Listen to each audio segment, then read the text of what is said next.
Fox Sports. We are Black Force. We are Crime Union.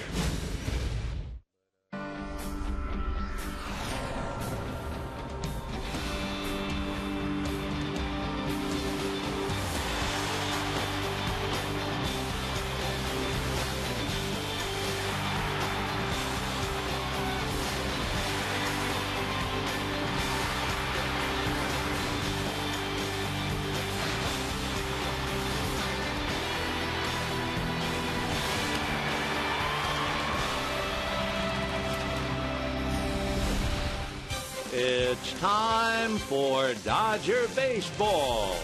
Live from Dodger Stadium, Prime Ticket presents the Dodgers as they take on the Pittsburgh Pirates. Hi, everybody, and a very pleasant Thursday evening to you, wherever you may be. Dodgers and Pirates, game one of a four-game series. Dodgers played a four-game series in Pittsburgh and beat the Bucks 3 out of 4, so you could say now the buck stops here. The Pirates coming in with a ball club that's hurting yet again. They are now have 19 consecutive losing seasons, going all the way back to 1993. They'll have right-hander Ross Ohlendorf on the mound. He has a record of 0-2, plagued with a sore shoulder, spent a good portion of the year in the minor leagues. Dodgers counter with left-hander Dana Evelyn. He has a record of 2-0, and he's been very impressive. As far as the Dodgers are concerned, they are trying to get above 500, and they're only 500 at home, and thereby hangs a tail. We'll get to the ball game. We'll have it all coming up for you right after this.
Like the 2012 Sonata and Genesis.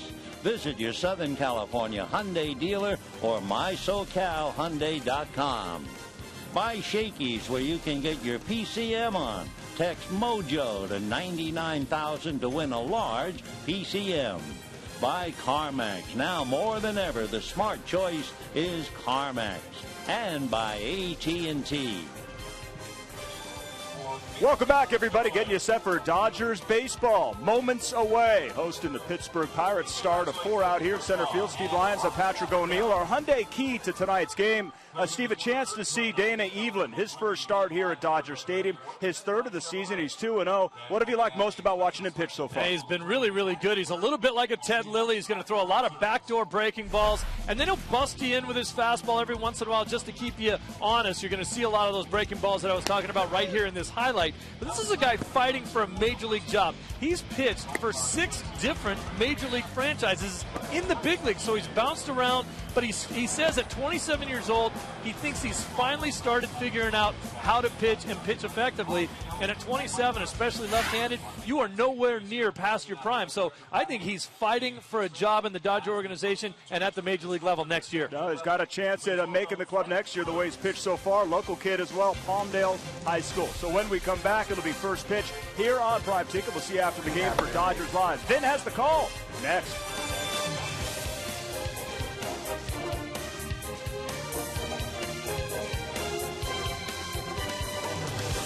Advocates.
Big Chicken Sandwich Combo is back for only $3.99 plus tax at participating restaurants.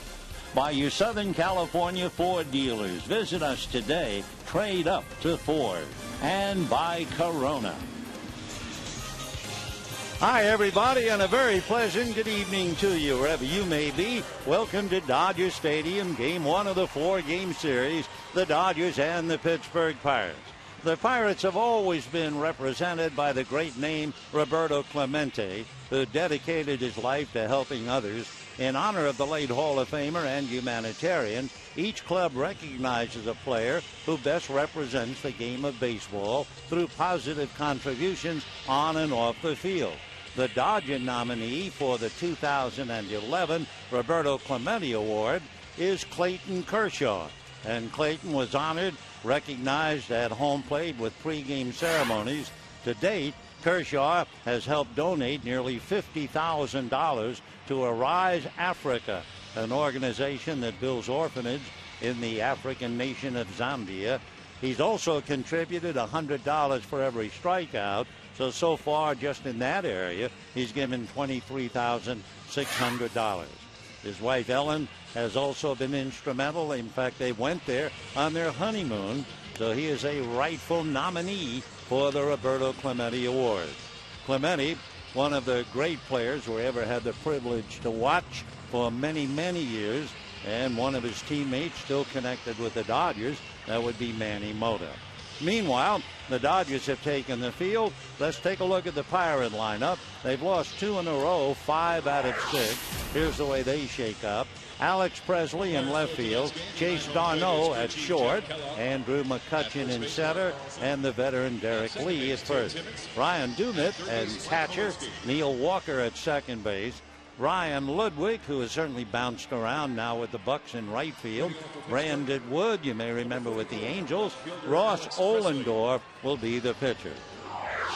On the mound for the Dodgers, Dana Evelyn, who won both starts with the Dodgers. He pitched for Pittsburgh last year briefly. He was 0-1. He had some arm problems, got those squared away, and he's been very impressive. And the left-hander's first pitch to Alex Presley is high, ball 1-0. Presley out of Monroe, Louisiana, and he went to school at the University of Mississippi. Not only baseball, he also played soccer and football. The 1-0 pitch to the left-hand hitter in there, and the count 1-1 strike. Presley 5'9", 180. As you can imagine, not a power hitter. He has 2. Does run well. He has stolen 7 out of 10. At Indianapolis this year, he stole 22. The 1-1 pitch, Presley fouls it away, and the count 1-2. Presley got here, among other reasons, because last year he was the Pirates' minor league player of the year. So he's hitting .313, not very many at-bats. And what the Pirates have done is to challenge him to steal more bases. Chase Darno on deck. The 1-2 pitch high and tight, and a 2-ball, 2-strike count. We're just starting. In the dugout, old pal Clint Hurdle, one of the nice guys in the game. Most recently managed in Colorado. His first year as a Pirate manager. And he did a wonderful job until the wheels came off the wagon after 100 games. A breaking ball is off the plate, and the count goes 3-2. You might remember the Pirates got off in great style, and after 100 games, they were in first place. And then they lost a 19-inning game to Atlanta, and that really set them back.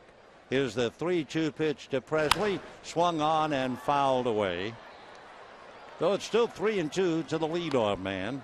Chase Darno and then Andrew McCutchen in that order. 4-game series. The Dodgers played 4 games in Pittsburgh and won 3 out of 4.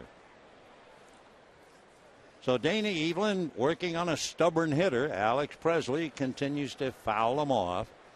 Now Dana reading signs flashed out by Tim Fedorovich, and a comebacker, and staying with it nicely is Evelyn, and throws to first. So Presley hits back to the box, 1 away. Good time to set the Dodgers with the leather, and they shape up this way with Jerry Sands, Matt Kemp, and Juan Rivera in the outfield, with Russ Mitchell, then Gordon, Sellers, and Loney on the infield. Tim Fedorovich behind the plate, handling Dana Evelyn. Fedorovich has that nickname of FedEx, and he made his big league debut just the other day. So here's Chase Darno, went to school at Pepperdine from Los Alamitos. Good size, 6'1", about 175, hitting just 200. Spent a good portion of the year at Indianapolis. And Darno has a brother in the Philadelphia Phillies organization. 0-1 the count to Chase, 24 years old. The next pitch to him, a line drive backhanded by Mitchell, and just like that, 2 down here in the first inning. So a comebacker, a line drive, and that'll bring up Andrew McCutchen. A beautiful evening, 66 degrees. And McCutchen hitting .263. He's the big guy on the club. Andrew with 23 home runs and 88 runs batted in. McCutchen has been struggling, however, for the last 2 weeks. And Evelyn delivers, slides one low, ball 1. 1-0 with his 23 home runs, but he is 6 for his last 44 to drive his average down. 88 RBIs. He's second behind Matt Kemp, who has 107 as far as center fielders are concerned. The 1-0 pitch, and that's a little high. So 2-0 the count to Andrew McCutchen. Wonderful player. Figures to be the star on this young Pirate ball club. McCutchen is from Fort Meade, Florida, and the right-hand batter takes a strike. He was a first-round pick by the Pirates back in 2005. Fort Meade, they say, is a phosphate mining town, maybe under 5,000, east of St. Petersburg. 2-1 pitch. McCutchen takes off the plate. 3-1 the count to Andrew. So Danny Evelyn with 2 down. McCutchen waiting. The left-hander looks in, huffs and puffs a little. Now Dana back with a fastball. Line drive picked by Mitchell for the out. No reason to throw. So 2 line drives by Darno and McCutchen. Mitchell flags both of them. And at the end of half an inning, the Pirates nothing. And the Dodgers coming up.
Come the Dodgers, led by D. Gordon, followed by Justin Sellers at second, Matt Kemp in center, Juan Rivera in right. Then you have James Loney, Jerry Sands in left. Russ Mitchell plays third. Tim Fedorovich behind the plate. Dana Evelyn on the mound. On the mound is right-hander Ross Ohlendorf. He's 6'4", 235. Just turned 29, out of Houston, Texas, and his first pitch in for a strike, and the count 0-1. He was a 4th-round pick by the Diamondbacks 7 years ago out of Princeton University. The strike one pitch on the way, swung on and fouled away, 0-2.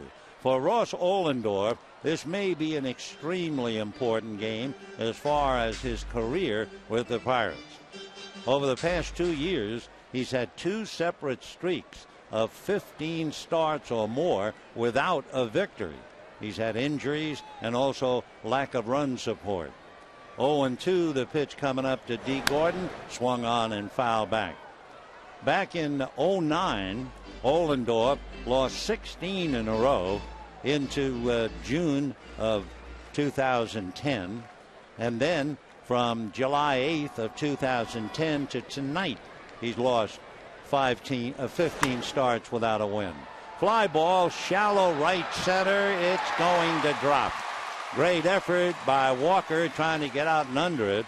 Instead, Gordon a fly ball single in right center. So Neil Walker gave it his best shot. By the way, in talking about Neil Walker, he has played 44 straight games without an error. Almost backhanded that in that all-out effort. So D. Gordon gets a break, pop fly single. And Ohlendorf now will be working out of the stretch to Justin Sellers. One of the things about Ohlendorf, and I assume that Dee Gordon has been told about it, 2 years ago he picked off 8 base runners. You can go back to 2002. 25 pitchers have picked off 7 or more, but only 3 were right-handed. So apparently he has a good move to first. Gordon off the bag. Sellers, right-hand hitter at the plate. Ross's pitch is fouled back, and the count 0-1. Justin Sellers hitting .213 with a home run, 10 runs batted in. And for Gordon over there at first base, he has stolen 18 out of 23. No score, bottom of the first inning. Pirates hit a couple of line drives for outs. Dodgers get a base hit on a pop fly. Ohlendorf set, and the strike one pitch on the way is instead a throw to first. Ohlendorf grew up in Texas, basically in Houston. Interesting, his mom was a university vice president at the University of Texas.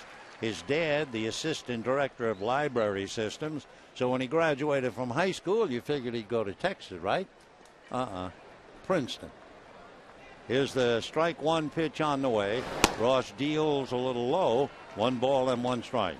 When he went to Princeton, he turned out to be a very, very bright scholar. His GPA when he graduated 3.75, and quite a complicated thesis, but he did it and just constantly kept receiving honors. 1 ball and 1 strike. Ohlendorf out of his set, looks over at Gordon. Right-handed comes with Gordon going. The pitch outside. No chance to get him. Number 1, he had a big jump, and Ryan just could not get him. So Gordon steals second, his 19th stolen base. Vilmet got the ball a little late, no chance. So with a runner at second and nobody out, 2-1 the count to Justin Sellers. Ohlendorf working on Sellers with a 2-1 count. And of course on deck, Matt Kemp. No score, bottom of the first inning. Ohlendorf out of his set. Ready and delivers, and it's grounded foul outside of first, and the count 2-2. If you ask me about Ohlendorf's degree, we really can't tell you much about it. He graduated with a degree in operations research and financial engineering. On his SAT, he missed only 1 math question, and his senior thesis was so well received, he had an invitation to join the Scientific Research Society. A very smart guy. The 2-2 pitch on the way is chased and fouled away. Sellers with 2 strikes couldn't afford to take it, and he went down and fouled it off, also cracking his bat in the process. So we can tell you a little much more about Ohlendorf. The players say that he is so bright, as a time killer in the bullpen, they'll have long words and ask players to spell them, and before they can spell the word, he'll spell the word backwards. The other thing, he will always beat up the scoreboard. They'll give him the number of at-bats and how many hits a fella has, and as he figures out the batting average in a blink of an eye, and he does it even to a bunch of decimals. So as teammate Paul Maholm said, he blends in, but sometimes I tell him, when you're talking to us, you got to dumb it down a little. Anyway, here's Ross Ohlendorf and his 2-2 pitch to Justin Sellers.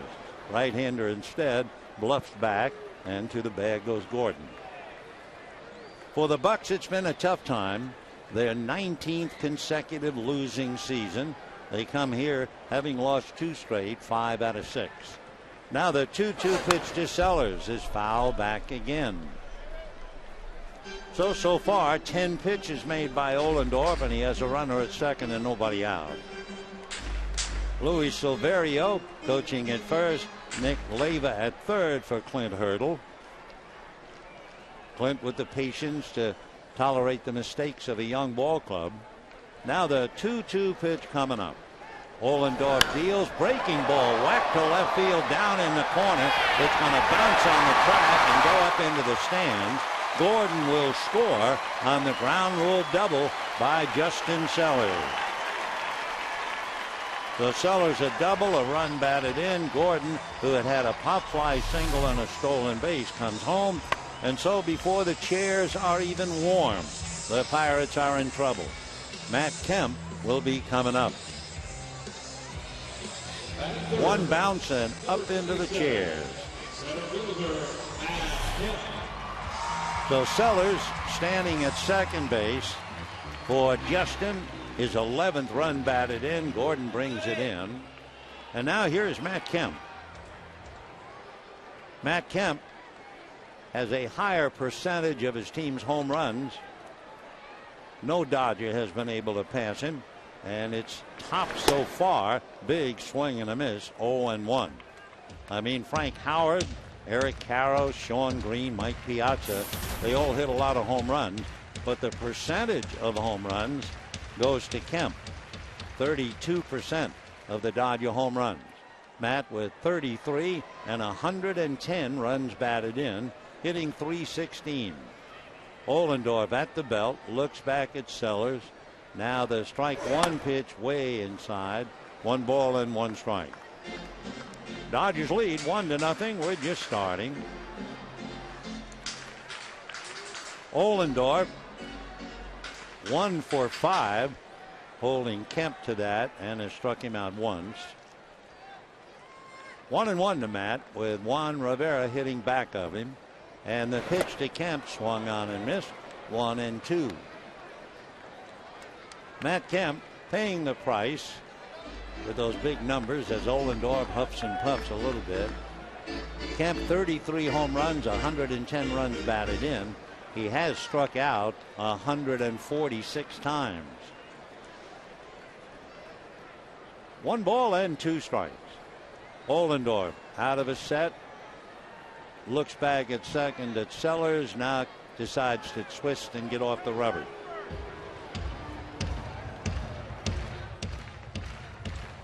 So Justin Sellers waiting for a ride home. Nobody out. First inning, Dodgers lead 1-0. Kemp and Rivera trying to get him across. Ohlendorf, impressive figure at 6'4", 235. Set, ready, and his 1-2 pitch is chased and missed in the dirt. The out recorded at first. So for the 147th time, Matt goes down swinging. Let's take a look at the Bucks now defensively, and they shape up this way. An outfield of Presley, McCutchen, and Ludwig. The infield of Wood, Darno, Walker, and Lee, and the battery of Ryan Dummett and Ross Ohlendorf. So 1 away. Dodgers leading 1-0. And here is Juan Rivera hitting .291. Rivera with 3 home runs, 34 runs batted in. Had the night off last night. And the Dodgers hope he comes back refreshed, swinging that consistently good bat. He takes off the plate, ball 1, 1-0 the count. Game 1 of a 4-game series. Jeff Locke against Hiroki Kuroda tomorrow night. James McDonald, a former Dodger, against Ted Lilly Saturday night. Brad Lincoln and Chad Billingsley Sunday afternoon. The 1-0 pitch is swung on. A one-hopper flagged at short. The play is to first, and the shortstop Darno might have had a play at third. He would have had to react even quicker, but he made a fug play just to get the glove on the ball. So a one-hopper. He had his man if he got up and threw, but he opted to get the out at first. So that's the second out. Nice play by Darno. Sellers now at third. And with 2 out, James Loney. Big league reactions are remarkable day in and day out. You see it. Loney hitting .275, 9 home runs, 52 runs batted in. Loney 1 for 5 against Ohlendorf in the past.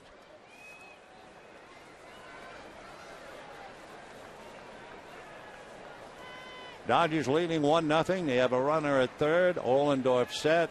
Loney waiting, and the pitch to James high and away, ball 1. Almost straight away. However, Presley's a little shallow in left. McCutcheon slightly off the line towards left center. So the gap would be in right center as Loney hits towards the gap, but coming over to make the play is Ryan Ludwig.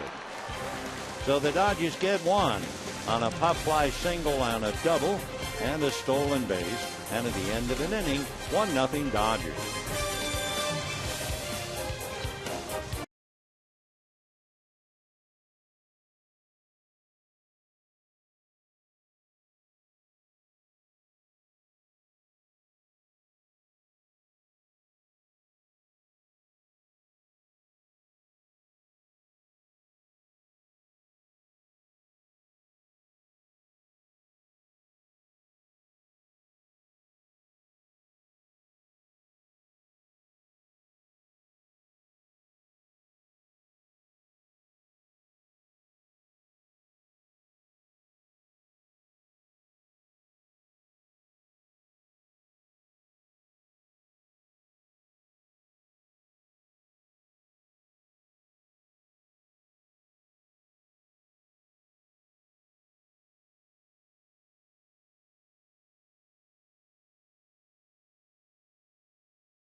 Second inning, the combination of D. Gordon's pop fly single, a stolen base, and a ground rule double for Justin Sellers. And the Dodgers are out in front, 1-0 as we go to the second inning. Derek Lee, big right hand hitting first baseman, takes a curveball for a strike, and the count 0-1. Lee hitting .373, 5 home runs, 14 runs batted in. Played most of the year with Baltimore. Derek takes a pitch high, and a 1-ball, 1-strike count. Lee over in the American League at 12 home runs, 41 runs batted in. Of course, Clint Hurdle, you should have seen him when he broke in. There's a hopper to shortstop. The long throw by Gordon in plenty of time, 1 away. Clint Hurdle was signed by the Kansas City Royals 6 weeks after his 20th birthday. 6'4", 195 pounds. In all honesty, he looked like a movie star, and wouldn't you know, he homered into Kansas City's center field waterfall in only his second at bat in the big leagues, with his mom and dad watching in the stands. So he has had quite a few highlights in his career, spending his life in baseball. Now he's with the Bucks, trying to get them squared away. Ryan Dumet takes a strike. The catcher has worn the Dodgers out a bit, 7 for 12 against them. 0-1. Evelyn delivers. That's foul back, and the count 0-2. So we have one away, second inning. Dodgers leading 1-0. Ryan Dumet, 7 for 12 against the Dodgers and giving others a bad time. He's hitting .299 with 8 home runs, 27 runs batted in. Now the strike 2 pitch, he takes way off the plate. Ryan has reached base safely 9 of the last 10. He's been very hot in the 12 games in which he has played this month, hitting .455. The 1-2 pitch to Ryan is taken off the plate, and the count 2 balls and 2 strikes. Danny Evelyn trying to beat his old club and trying to take care with 1 out against the right hand hitting catcher Ryan Dumet from Moses Lake, Washington. The 2-2 pitch, and Ryan swings, strokes it to center. That'll hop in front of Matt Kemp. So he continues his blistering hitting, and he is 8 for 13 against the Dodgers this year. Saturday, Dodger Stadium coming alive between 2 and 6. The Grand Fiesta. Viva Los Dodgers, presented by Coca-Cola, Hyundai, Time Warner Cable. It's free with your ticket to the game. The Pirates will be here, and the tickets go on sale. Dodgers.com/Viva. And they go on sale today.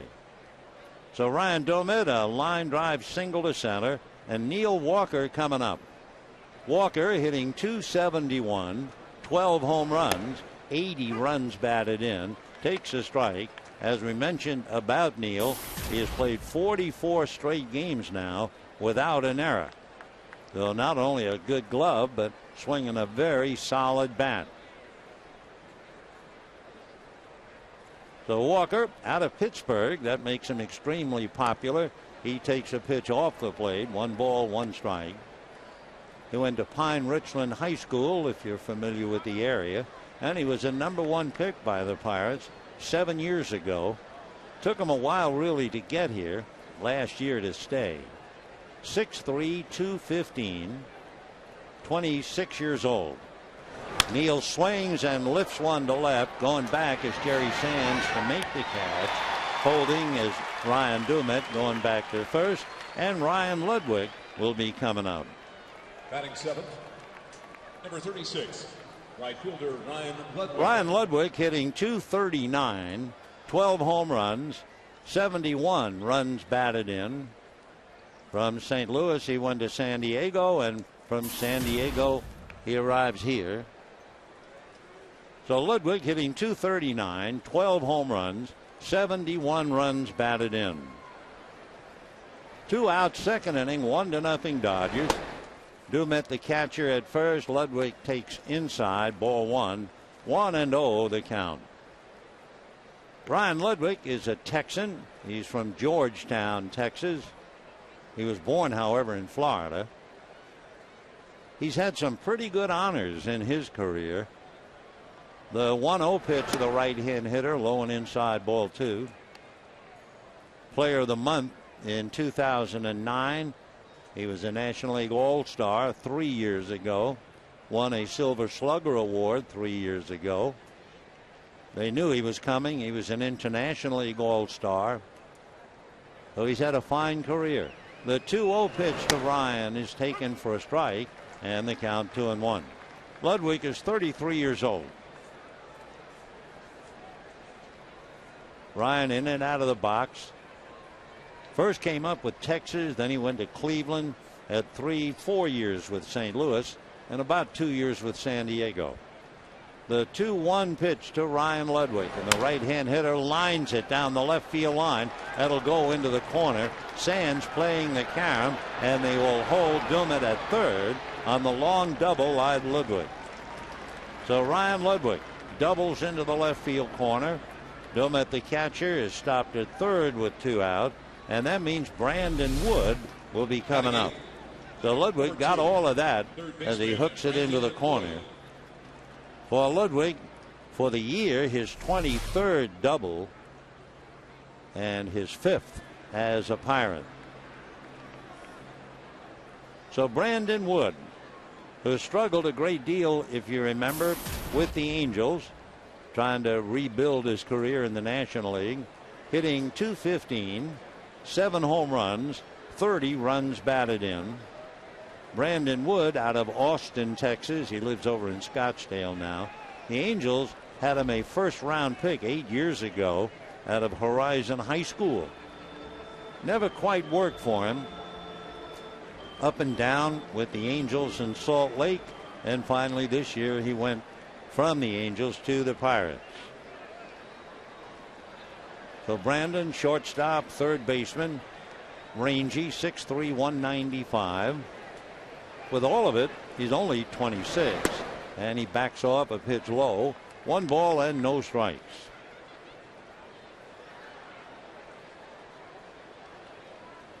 Believe it or not, you look at him now at 6'3", 195 with runners at second and third and first base open. Once upon a time, he was not such a supposing pitcher, and he promptly bangs it into left field to tie up the game. They will stop Ludwig at third. So Brandon Wood, a line drive single, 3 hits in the inning, and the Bucks have bounced back. So Dana gave up the single to Domit, the double to Ludwig, now the single to Wood, and we have a 1-1 tie. Ludwig stops at third. So after 2 very impressive outings, Don Mattingly is watching Dana Evelyn struggle, and Ross Ohlendorf coming up with 2 out.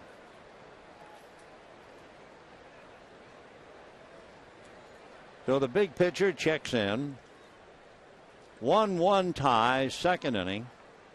Dana at the belt, checks the corners, now comes to the plate. Fastball hit in the air to right field pretty deep. Rivera going to the track at the top of the wall and goes out for a home run. Ross Ohlendorf. It's a home run to right field. It's a 3-run home run. The Pirates can't wait to give him a big arrival in the dugout. And all of a sudden the Pirates lead 4-1. Ohlendorf with big grins and getting 5s as he makes his way in. Left fielder Alex Presley. So Ohlendorf coming up to the plate was 1 for 8, had struck out 4 of his 8 at-bats.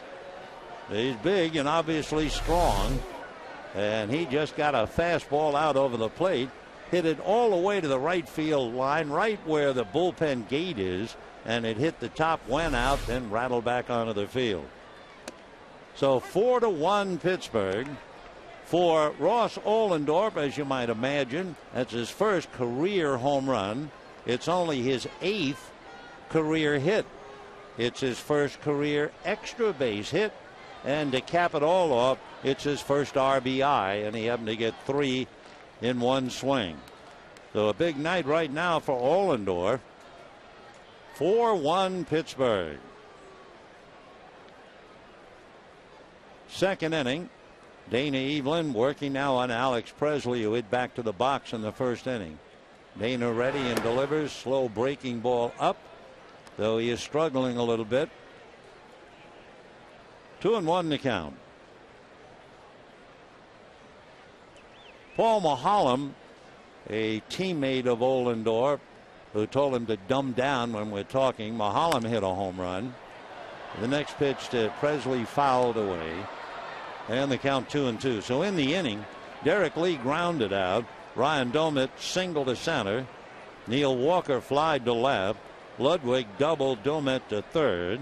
Wood singled home Domit. And Ohlendorf lowered the boom. Amazing.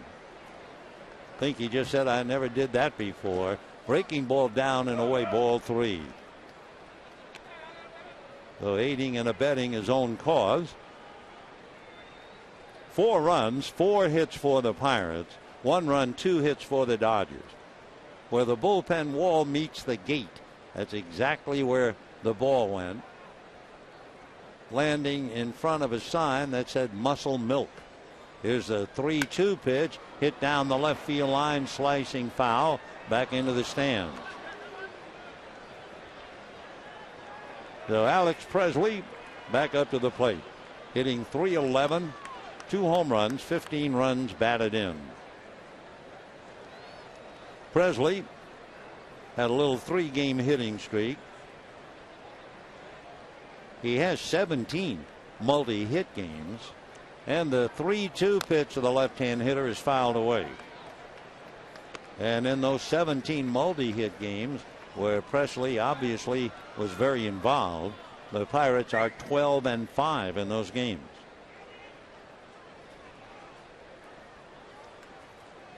We mentioned that Paul Maholm had homered for the Pirates. Didn't realize was over 2 years ago.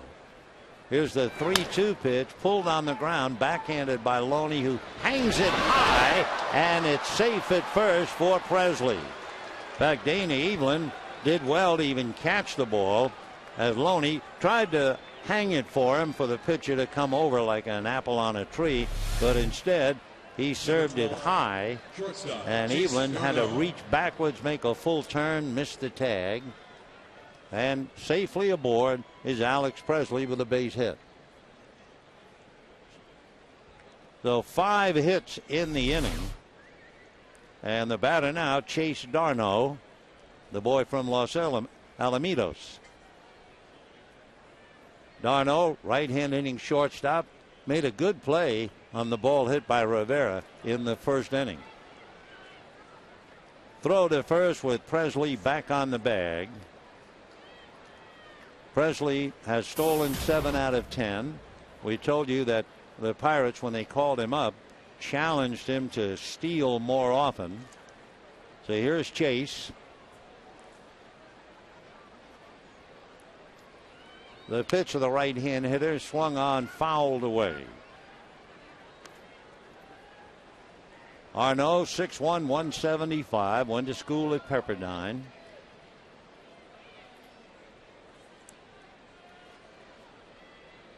Has been in about 30 games and struggling, hitting just under 200. 0-1 the count to Chase Darno. We'll see about Presley at first. Evelyn looks, comes back, and hits the hitter. So Darno is hit by the pitch. And for Dana Evelyn, he did have a 1-2-3 first inning, but 2 of the outs were really crushed. Line drive by Darno, backhanded at third, and then McCutcheon followed with a sinking line drive. So for Dana Evelyn, he is struggling for one reason or another with 2 out, 2 on, and Andrew McCutcheon is the 9th man to come up. 2 out, we're in the bottom of the second. Pirates 4 runs, 5 hits. Dodgers 1 run, 2 hits. Andrew McCutcheon, 88 runs batted in and looking for more. Lined out to Russ Mitchell in the first inning. So the Dodgers beat the Pirates 3 out of 4 in Pittsburgh, and now the Bucks trying to return the favor. McCutcheon is hitting .289 against left-hand pitching. He has 10 of his 23 home runs against left-handers, and with runners in scoring position, he has 8 home runs and he's hitting .301. Meanwhile, Dana Evelyn really struggling, ready to make his 29th pitch as he looks down the barrel to get a sign. That would make 42 pitches already thrown by the left-hander. So McCutcheon waits. Dana ready and delivers, and the first pitch fouled away, and the count 0-1. McCutcheon, a standout player ever since he first joined the Pirates. He's just one of those players, you look at him and after a half of a game, you know he can really play. Andrew waiting. No balls, 1 strike. Evelyn getting out of a bad inning. The left-hander set, backs off the rubber as Sellers bluffs to the bag.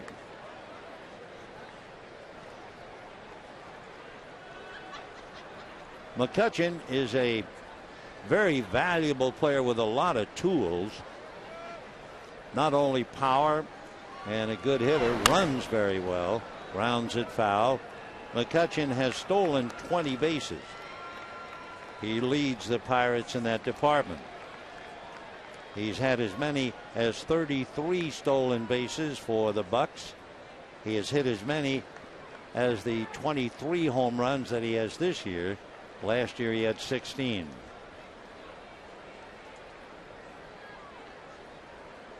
Andrew McCutcheon, 24 years old. He'd be 25 in October, and he takes a little low.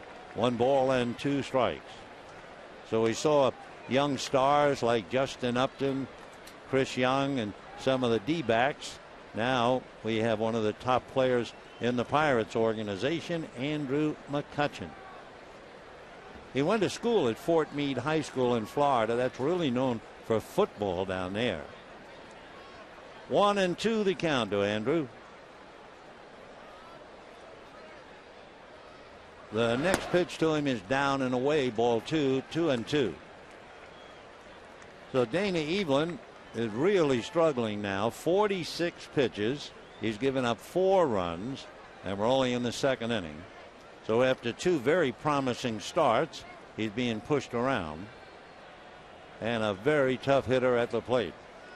The 2-2 pitch coming up. There go the runners. Off-speed pitch, and the double steal works on ball 3. So they got their wish. They were running on an off-speed curveball. Fedorovich can only block it at the plate. And the double steal works. Presley goes to third. To second goes Darno. And we have a 3-2 count to McCutchen with Derek Lee on deck. First base open. Eveland out of a stretch. McCutchen waits. And the 3-2 pitch on the way, swung on and fouled off. 4 runs, 5 hits for the Pirates. 1 run, 2 hits for the Dodgers. In the inning, without talking about the outs, Dumitz singled, Ludwig doubled, Wood singled, Ohlendorf, the pitcher, hit a 3-run home run. Presley singles, Darno hit by a pitch, and McCutchen up there 3-2 following the double steal. Dana Reddy looks at the runners. Now comes back 3-2, and it is swung on and missed. So he strikes out the big man to get that elusive third out, but not before the Pirates score 4, and the chief Pirate, Ross Ohlendorf, with the 3-run home run. The end of an inning and a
.35 pitches in the second inning. He's down 4-1. He did finish on a high note by striking out Andrew McCutchen. So now Ross Ohlendorf, who really hit a high note with a 3-run home run, has to go to work against Jerry Sands. Jerry takes a strike and the count 0-1. Sands had a big series against Arizona, offensively and defensively. In fact, at one stretch during the 3-game series, he reached base 7 consecutive at-bats. Slices one to right field. Coming up for it and making the catch is Ryan Ludwig, and we have 1 away. With 1 down, Russ Mitchell coming up. This is the time of year, of course, where the Dodgers will be looking at some of the younger players. They know exactly what Jamie Carroll can do, and Aaron Miles and some of the other veterans. So you expect a few fellas like a Mitchell or a Fedorovich to get a look-see. So here is Mitchell hitting .143, 1 home run, 1 run batted in. Ohlendorf's fastball is high, ball 1. He hit 94 on the gun. Russ Mitchell is from Rome, Georgia. Selected by the Dodgers out of high school 8 years ago. He takes off the plate.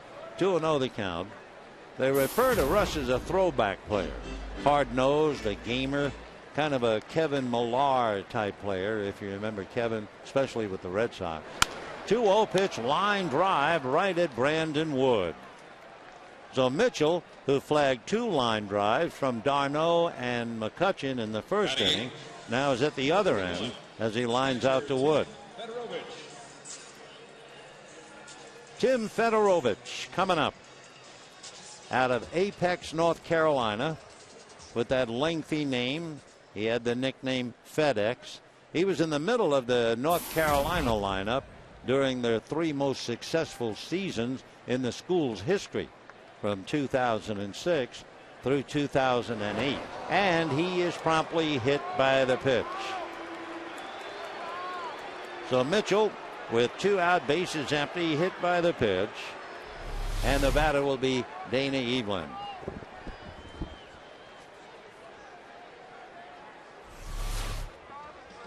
Batting ninth, number 37, pitcher Dana Evelyn. So Russ Mitchell standing at first. Dana Evelyn coming up. Looking back in the books, trying to make these games a little more interesting. Not that they're not interesting themselves, but we have 2 hit batters, Presley and now Mitchell. The Bucks years ago were involved in a game where there were 8 hit batters. Ocho. Of course, that was quite a while ago, but nevertheless, I'm sure that was quite a game to see. 0-1 the count. Fedorovich at first. Evelyn slices it foul upstairs. No balls and 2 strikes the count. Pirates are a rather remarkable organization. The origin of the Pirates would be the Louisville team of the American Association. And that was a ball club almost going bankrupt before 1900. Here's the strike 2 pitch. Check swing for strike 3, and that's that. So Fedorovich hit by the pitch, left at first base, and at the end of 2, Pirates 4, Dodgers 1.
Brought to you by Lowe's. Experience Lowe's. Let's build something together.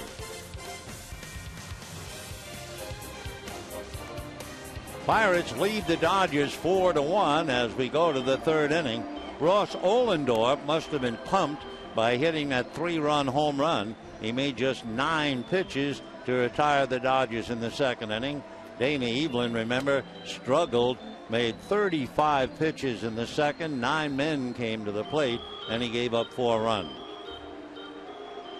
We were talking at the start of the game about Ross Ohlendorf and the fact he's had 2 stretches where he has gone 15 starts without a win.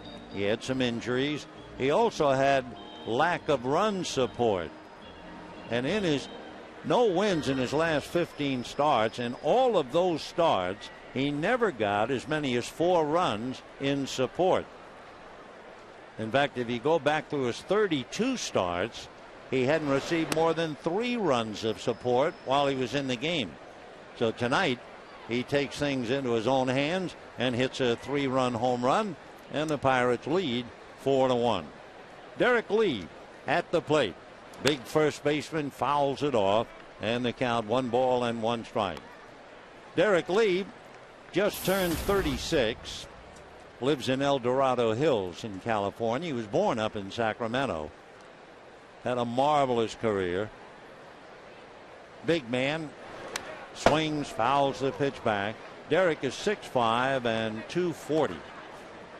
2-time National League Player of the Month. 2-time National League All-Star. 3-time Gold Glove Award winner. 2005, he was the National League batting champion. I mean, a wonderful player. Fouls another one back. He won the Silver Slugger Award in 2005. So Derek Lee, a veteran and with tremendous credentials. First came up to Florida, then went to the White Sox, Detroit, Colorado, Texas. He gets away from a pitch inside.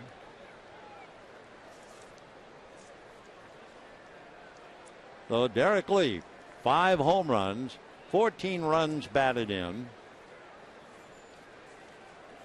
Danny Evelyn down 4-1. Dodger left-hander yields, and it is swung on and fouled away. In looking at Derek Lee's credentials, among other things, he hit 46 home runs for the Chicago Cubs 6 years ago. He's hit 35 and is 32. He's had over 100 RBIs twice with the Cubs. Count runs up now to 3-2. So a tough hitter. Derek Lee at the plate, batting .367 since coming over from Baltimore. The 3-2 pitch on the way to Derek, and it's high, ball 4.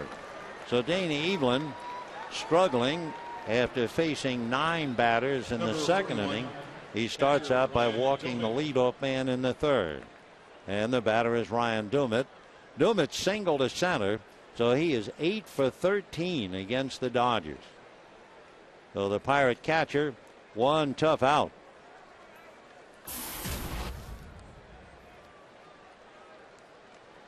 Ryan 16 for his last 34, and the right-hand hitter takes a strike, and the count 0-1. Dumit was on the disabled list from the end of May until the first week in August. He had a fracture of his left ankle. He's hitting .318 against left-hand pitching, swings and comes up empty, and the count 0-2. And a little more than .318 when you add that base hit in the second inning. Pirates 4, Dodgers 1, top of the third.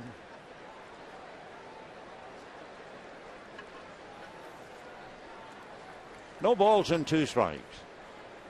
Dana ready, here he comes, swung on and fouled away. To repeat, Hiroki Kuroda tomorrow night against Jeff Locke. Ted Lilly Saturday night against James McDonald. Chad Billingsley against Brad Lincoln Sunday afternoon. Pitchers kind of converting in the far corner conversation. Pitchers usually hang out, but right in the middle is Trent Olson. Here's the strike 2 pitch, and that's very high. Nice save by Fedorovich. Dana Evelyn has now made 61 pitches, and he's only in the third inning. Dana heaves a sigh. Now he's ready. And the 1-2 pitch to Dumit is instead a throw to first. Derek Lee back on the bag. Lee over in the American League stole 2 out of 3. Hadn't done any running for Pittsburgh. 1-2 the count. Evelyn delivers, down and away, and the count 2 balls and 2 strikes. Waiting on deck, Neil Walker. We were mentioning earlier about the background of the Pittsburgh Pirates was really a Louisville, Kentucky American Association club. Here's the 2-2 pitch on the way. Swung on, ground ball to short. Gordon quickly a feed to Sellers back to first, and they get the double play. Gordon could have easily just run to the bag, but he fed it to the second baseman. So just like that, 2 out in the third inning. What saved the Louisville franchise that were going bankrupt, Bert Cunningham, a pitcher, won 28 games. That saved the franchise.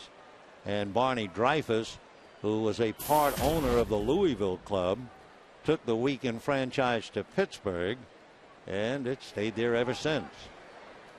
Here's the Pittsburgh-born player, Neil Walker, and he takes high, ball 1. Walker flied to left in the second inning. 1 ball and no strikes.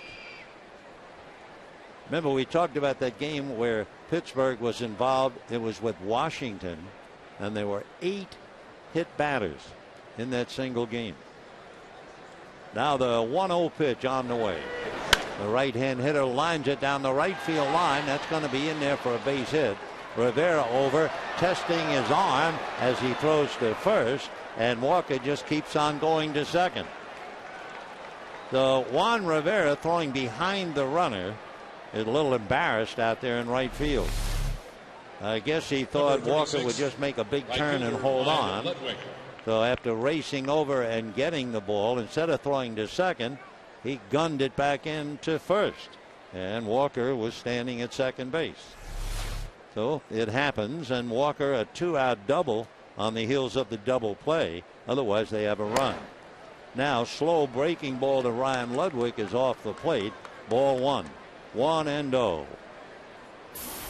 Ludwig with 12 home runs, 71 runs batted in, hitting .241. Now the 1-0 pitch on the way. Back comes Evelyn, and it's swung on and missed. Andrew McCutchen leads the Pirates in home runs with 23. The Pirates had a player one year who was the home run champion. Admittedly, it was back in 1902. His name was Tommy Leach. He won the home run championship. He hit 6. That's right, 6. The 1-1 pitch in the dirt blocked Fedorovich, and a 2-1 count. So Walker holding at second base. Needless to say, the so-called dead ball era.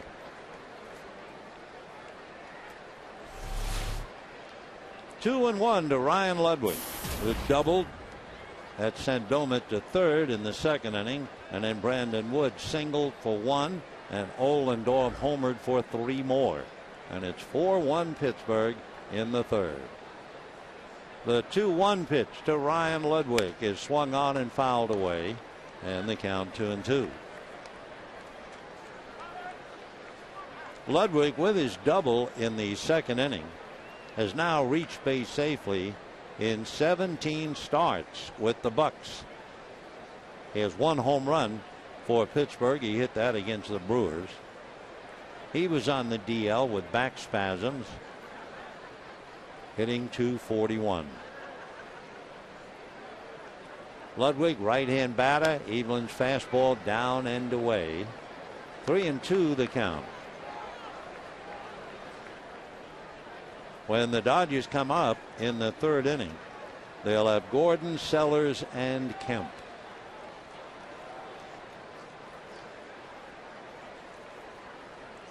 3-2 the count.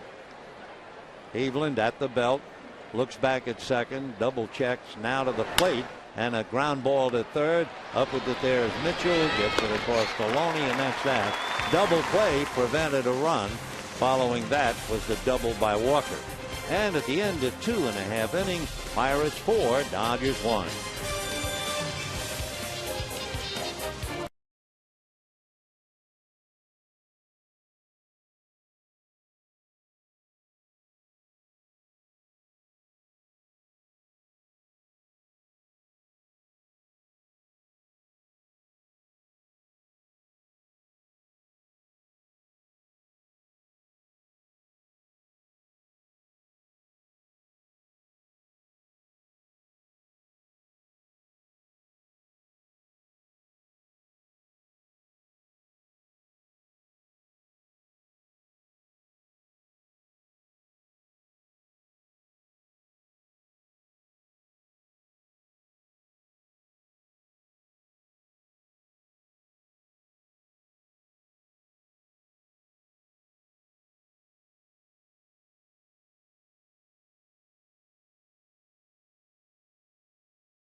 Bottom of the third inning, and it'll be the top of the order, meaning the leadoff man, D. Gordon, followed then by Justin Sellers and Matt Kemp.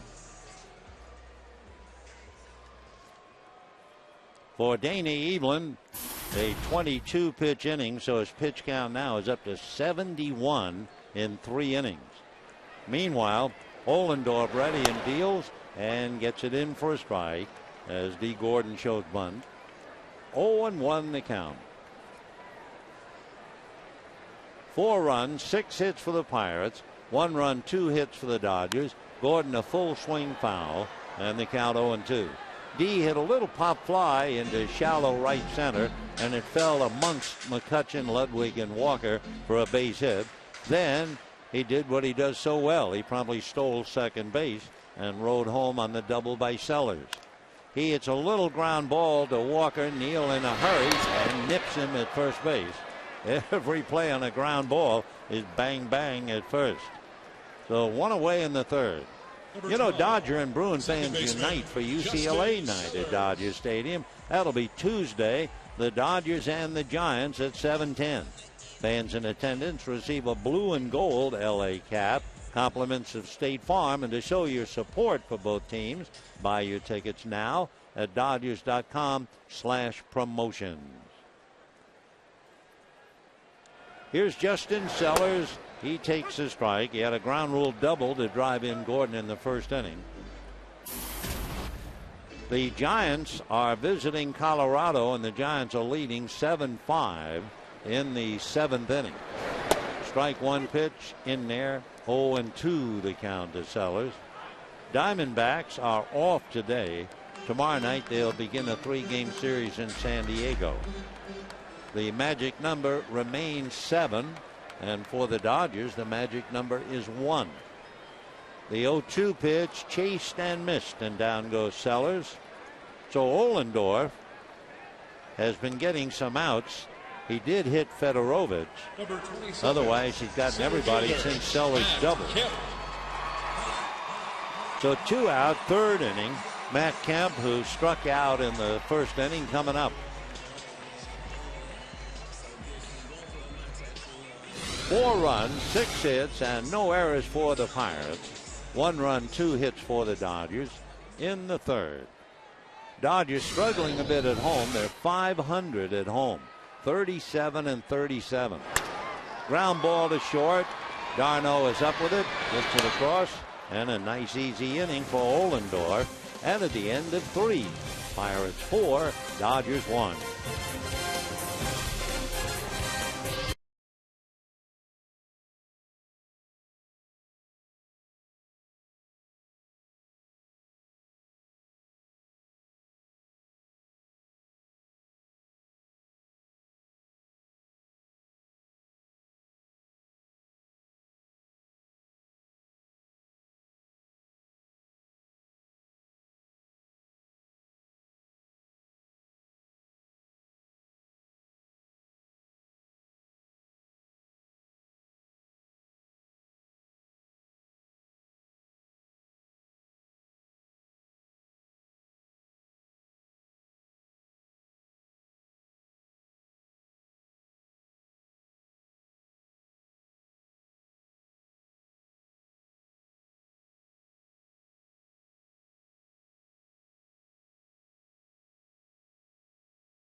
Not going to slow down that young man. He's full of beans. A hat full of dreams. He might be doing play-by-play. I think he was. Well, here comes Brandon Wood, then Ross Ohlendorf and Alex Presley. and the Pirates leading 4-1. For Dana Eveland, he has made 71 pitches, and he's only gotten through 3 innings. That's a strike. 0-1. Wood singled to left field to drive in a run and was aboard when Ohlendorf hit it out. Brandon, 7 home runs, 31 runs batted in. Ground ball to the hole by the diving Mitchell. So Brandon Wood is 2 for 2 with 2 singles to left field. That'll bring up Ross Ohlendorf, who came up with runners at first and third, 2 out in the second inning, and connected indeed, and hit it to the top of the right field wall, bounced in and then back out, appropriately enough near that sign, Muscle Milk, and he muscled one out. So Ohlendorf hitting .222, shows bunt. Can you imagine asking a home run hitter to bunt? Is there no respect? Well, he'll follow Clint Hurdle. 0-1 the count.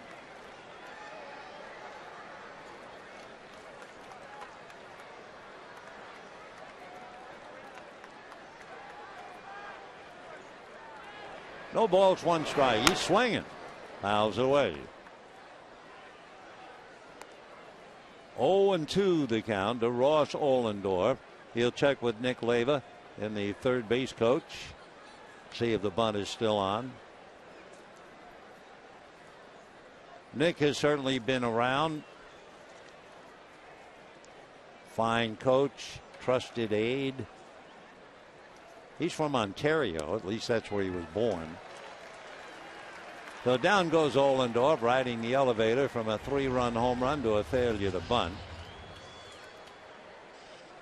Number 44. You may remember looking at Nick Leyva in the third base coaching box. He was the Phillies manager for a couple of years. He went to Laverne College and graduated from Chaffee High School. So Nick, welcome back. 1 down. Brandon Wood at first base does not have a stolen base, either in the National or American League. Presley hit back to the box and singled. Hit a ground ball that was snared by Loney. Tried to get it to his pitcher covering and couldn't do it. And Alex got a hit. He's batting .315. 2 home runs, 15 runs batted in. 4-1 Pirates, 4th inning. Pretty good breaking ball. Throw to first, not in time. Loney thought might have gotten him. So FedEx delivers, but didn't get him. 1 ball, 1 strike. And if FedEx makes an error, then we'll say, oops, and that would balance the scale.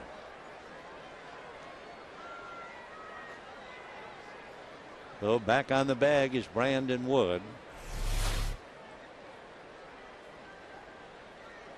Little curveball dribbled foul. 1-2.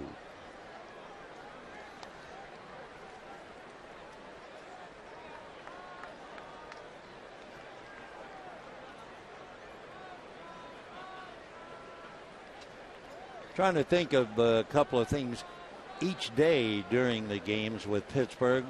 Just try and dust off a record or a note you might find a little interesting. The first home run ever hit in a World Series was hit by a Pirate.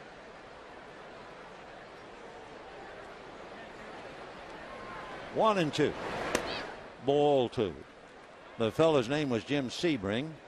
Admittedly, it was back in 1903, but what does make it interesting, the first home run hit in the World Series by a Pirate was against Cy Young, pitching for the Boston Red Sox.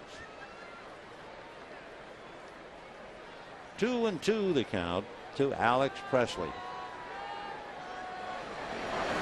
Fastball got him. Pretty good sinker. Presley comes up empty. Dana now picks up 2 strikeouts in the inning. Gives him 3 in the game. Shortstop. And the batter will be Chase Darno. Darno lined out to third and hit by a pitch. Chase trying to get up above the Mendoza line of 200, which, come to think of it, was first established by a Pirate back in the 70s. That's a strike. Pirates had a shortstop, Mario Mendoza, who struggled to hit 200. It seemed like every year he was battling to keep his head above 200. So the batting average of 200 became the Mario Mendoza line. 0-1 the count to Chase Darno. Off speed for a strike. It came up there at 77. 0-2. Pittsburgh, they used to have big banners. Trabajar con gusto, Mario.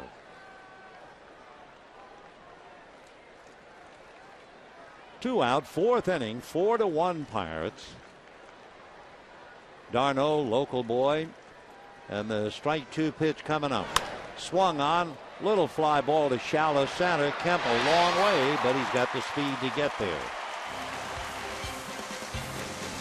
So no runs, a leadoff single and a man left, and at the end of 3.5, Pirates 4, Dodgers 1.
Before the game, pregame ceremonies honored Clayton Kershaw, not for winning 19 games, but for being a humanitarian and a great guy. He received the nomination for the Roberto Clemente Award. Each team nominates a big-hearted man who spends a lot of time doing charitable work, and Clayton would be one of those fellows. You might not know about Roberto Clemente. He was almost unbelievable.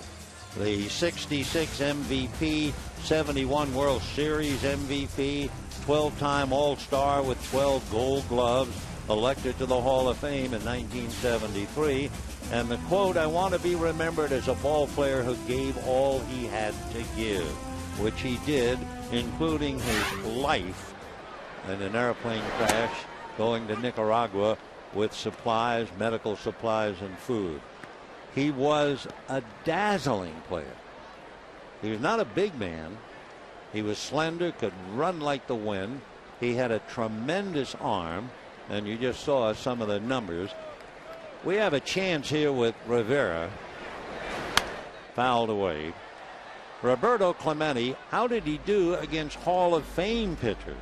I mean, how did he stack up against the best National League pitchers of his era? Well, let's take Don Drysdale. Clemente hit .361 against Don Drysdale. How about the great left-hander Warren Spahn?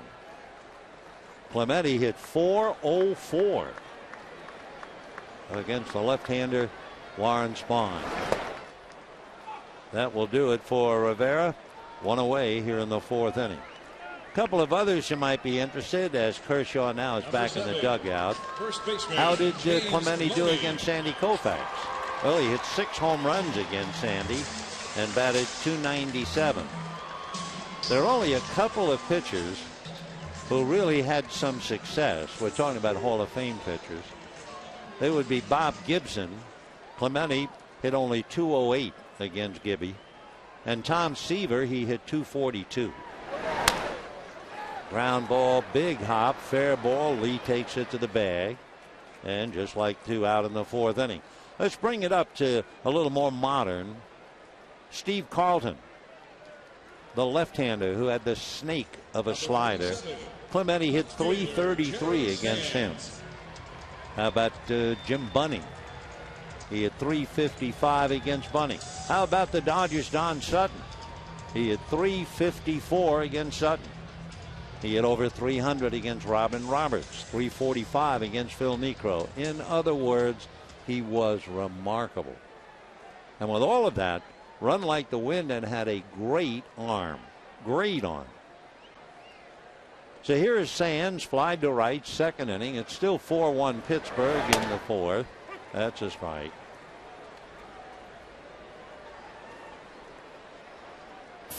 Manny Mota, who teamed with Roberto, does a marvelous impression of Clemente. Ground ball back at 3rd. Up with it there, Brandon Wood, and makes the play. So Ohlendorf really settling down now. He's only allowed 2 hits the first 2 batters, and it's 4-1 Pittsburgh.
To 1 lead as we go to the top of the 5th. Remember the trivia question had to do with Roberto Clemente. He had exactly 3,000 career hits. Which 2 pitchers finished with exactly 300 wins? Well, we give you the answer in a little while. Meanwhile, the battle between Danny Evelyn and Ross Ohlendorf, interesting in the fact, as McCutchen checks in, Evelyn has made twice as many pitches in 4 innings as Ohlendorf. That's a strike. He had made 84 pitches in 4 innings. Ohlendorf only made 41.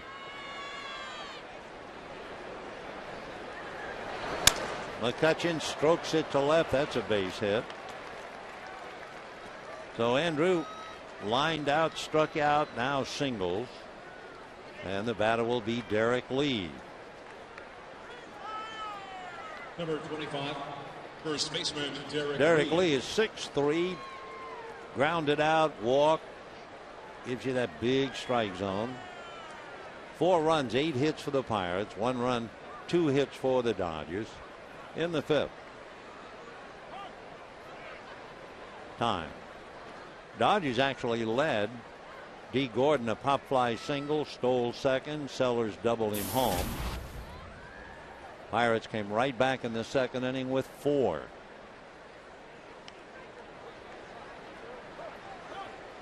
Time. Dana trying to think his way out of a jam with a runner at first who runs well in Andrew McCutchen. He has 20 stolen bases.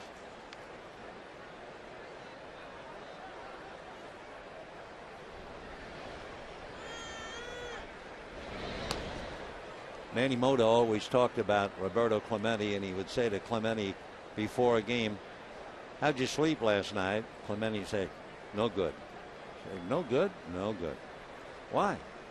And then Clemente would point, and in that Spanish accent, he'd say, "This eye open, this eye closed." One eye was open all night. 1 ball and no strikes. Andrew McCutchen at first. We're in the 5th.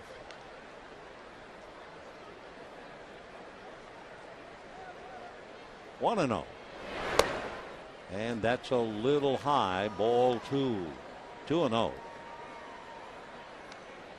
For the Pirates, another troubling season. Their 19th consecutive losing season, going all the way back to 1993. And Clint Hurdle might very well be the guy to turn things around. We told you about Clint breaking in and hitting a home run in his second at bat. There you can see the Pirates just unable to have a winning year left. Of course, for Hurdle, his background is baseball. That's a strike.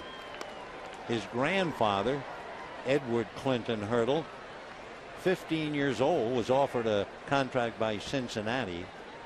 It was the day before his father died, so instead of going baseball, he went to work. Runner going, and he's going to be out from here to here. Yep. Andrew McCutchen on a nice throw by Tim Fedorovich, and he is erased. So he has 20 stolen bases. He's been caught 10 times. Up comes Fedorovich, and he has indeed delivered. 2-4 if you're scoring, 1 away. Derek Lee up there with a 3-2 count. Chased what looked like from up here a low sinker. Down he goes. 2 out in the 5th. 4 strikeouts for Dana Evelyn. A sadder and wiser McCutchen goes back to the dugout. And Ryan Dumit coming up.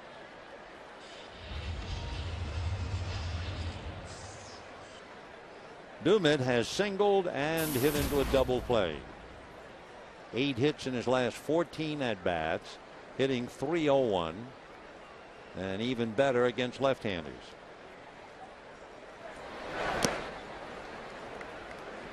One ball and no strikes.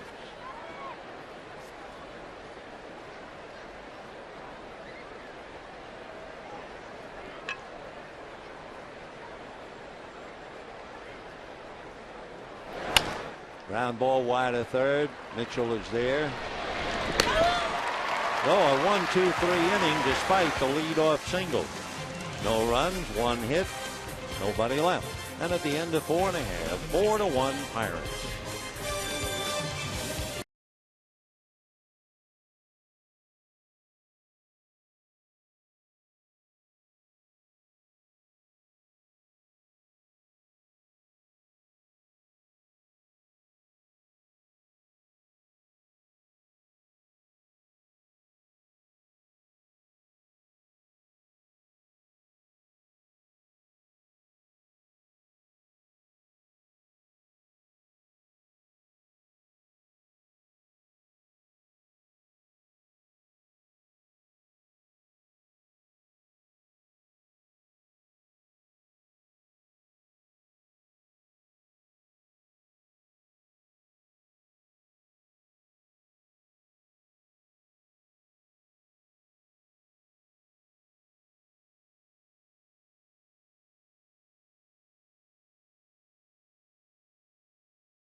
Dodger Baseball on Prime Ticket is brought to you by El Pollo Loco. Now for only $5, get one of 5 tasty combos. They're the combos other combos wish they could be. Catch them before they're gone. By your local Mazda dealer. And by Time Warner Cable. 4-1 in favor of the Pirates as we go to the bottom of the 5th inning. 94 pitches made by Dana Evelyn. However, he has settled down since that raucous 2nd inning. Russell Mitchell hit the ball hard, lined out to 3rd in the 2nd inning, so Russ 0 for 1. 1 ball and no strikes. So Mitchell, Fedorovich, and Evelyn, or a pinch hitter. High fly ball into deep left center. McCutcheon to the track, looking out. It is gone. So Russ Mitchell hits it out. Dodgers get a little closer now. It's 4-2 Pittsburgh. For Mitchell, his 2nd home run. He hit as many as 23 last year at Albuquerque. So he hits it out, and it's 4-2 Pittsburgh. Fastball up out over the plate, and Mitchell was not about to take it. So now Tim Fedorovich. That peps up the Dodger bench a little bit. Gordon, Olchin, and the rest of them. Fedorovich hit by a pitch in the 2nd inning. So Russ Mitchell hitting a home run. His other one was against the Chicago White Sox back in May.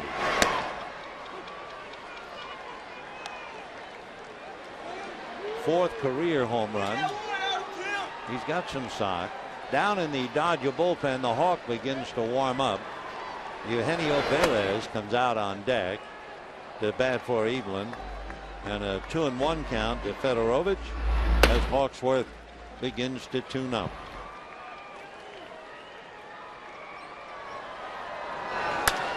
Line drive, base hit into center. So Fedorovich stings that with a bullet to center. For Tim Fedorovich, they will pause for the moment and get him the ball. He only had 1 at bat in the big leagues. He was 0 for 1. Then he was hit by a pitch tonight. Now he gets his first major league base hit. So a nice moment for Tim. The boy out of North Carolina, the Tar Heel, comes up with his first career hit. Your attention, please. In the little time that he's played, he was hitting .325 at Albuquerque, hitting as well as .345 at Greenville in the South Atlantic League. So he swung the bat in the minors, and the Dodgers want to take a good look at him. I think Derek Lee just congratulated him, and he said thanks. So here now is Eugenio Velez, and he would love to hear the roar of the crowd. Velez is 0 for 31. He has a run batted in. He has walked a couple of times. He has stolen a base. Still looking for a hit. Right, 0-1.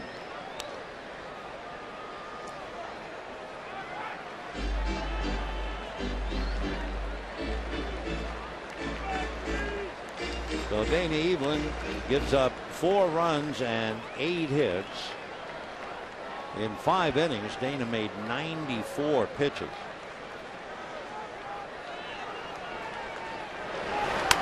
Fouled away. So Velez 0-2. So Velez with an 0 for 31. You could talk certainly to Milwaukee's Craig Counsell. Counsell, who played here for a while, wonderful guy. He had an 0 for 45 slump. He was 1 game shy of breaking a record. He got the base hit against Houston. Ball 1. Bill Bergen, a catcher for the Brooklyn Dodgers back in 1909, went 0 for 46. You may remember Dave Campbell, now a fine broadcaster. He played for 3 clubs in the big leagues, and Campbell went 0 for 45. And the great Hall of Famer Luis Aparicio. went 0 for 44 for the Boston Red Sox. So Velez has a ways to go, 0 for 31.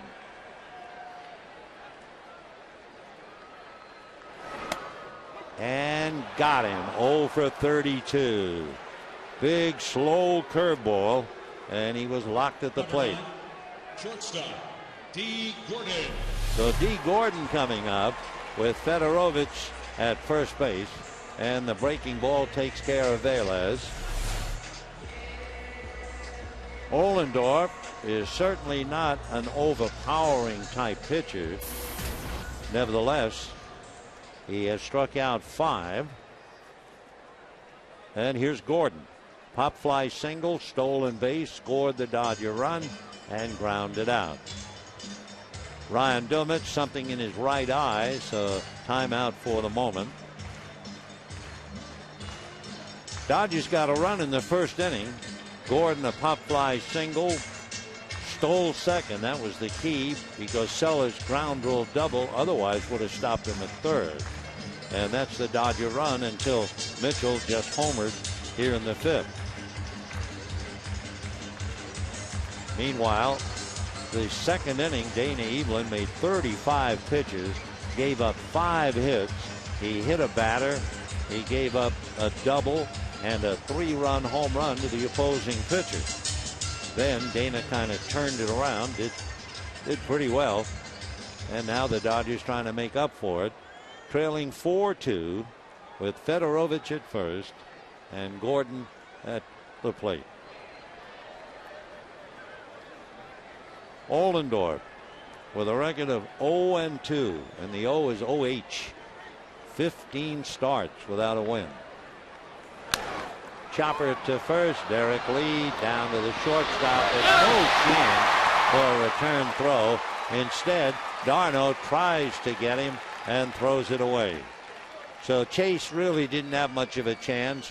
Not many people do to get Gordon. So Gordon will hit into a force play, and then he'll be safely aboard on the return. Hurried throw by Darno, and Gordon goes all the way to second base. So Fedorovich is cut down 3-6. Number 12, second baseman. Darno makes Justin the error, Sellers. and Gordon in scoring position for Justin Sellers. Justin Sellers, ground rule double, struck out, 1 for 2. We have 2 out in the 5th inning, 4-2 in favor of Pittsburgh.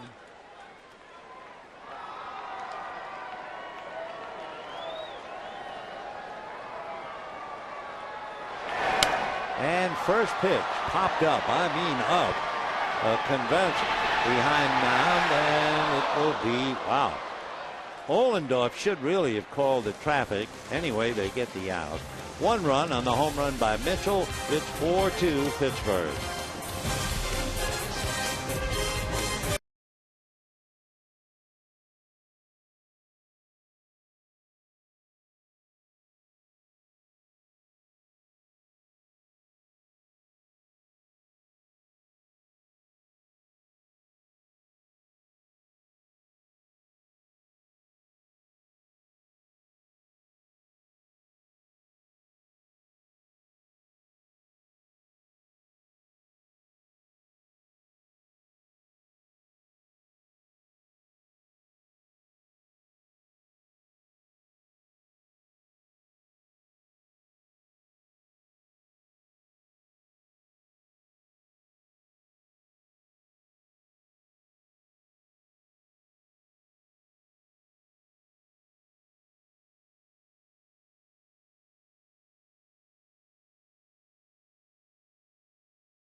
in 2009, the Dodgers and Pirates met. The game went 13 innings. Andre Ethier hit a 2-run home run in the 13th, giving the Dodgers a victory and giving Andre his 4th walk-off home run.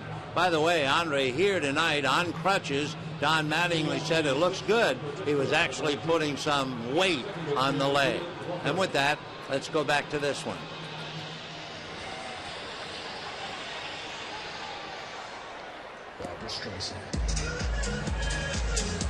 Dodgers trying to scramble back after spotting the Pirates a 4-1 lead.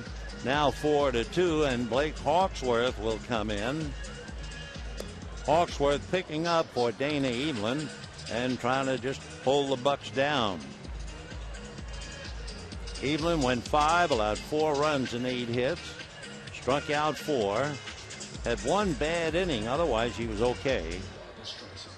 Hawksworth coming in with a record of 2-5, and as we always do, we look at that important ratio of walks and strikeouts.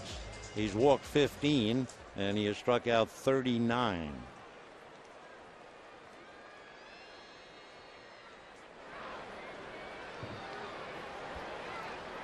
So here's Neil Walker, the second baseman. Caught that pop fly off the bat of Justin Sellers. Walker has a streak going, 44 straight without an error. He flied to left and doubled to right in the 3rd inning.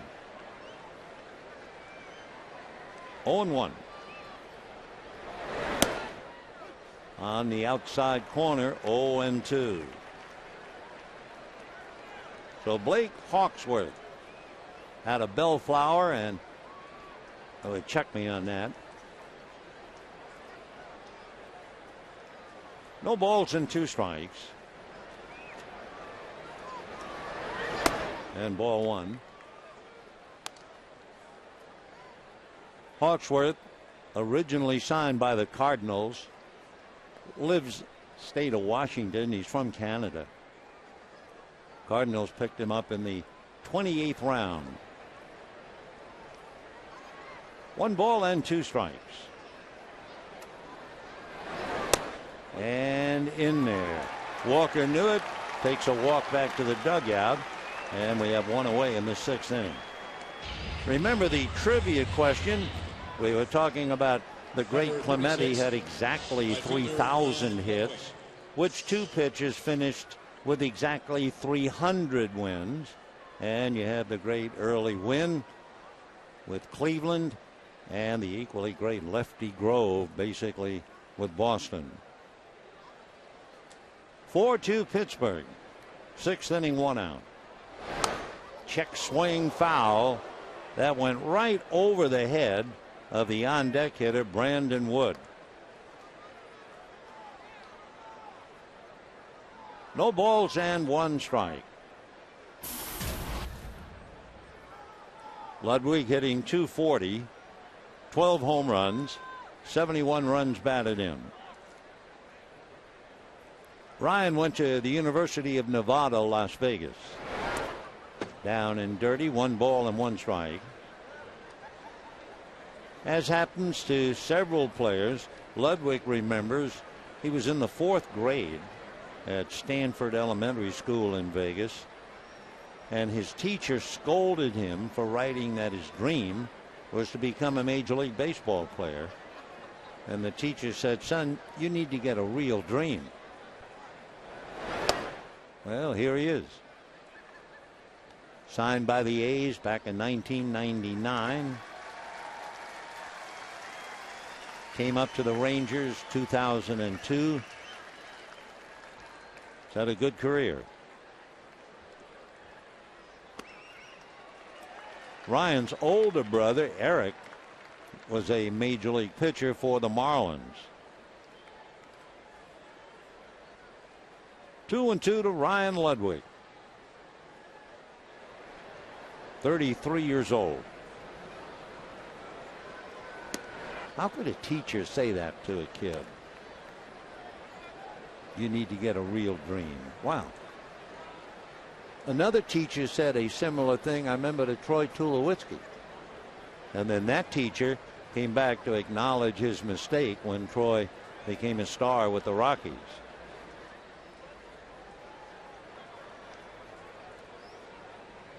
Three and two the count to Ryan Ludwig. Ludwig doubled, grounded out, 1 for 2.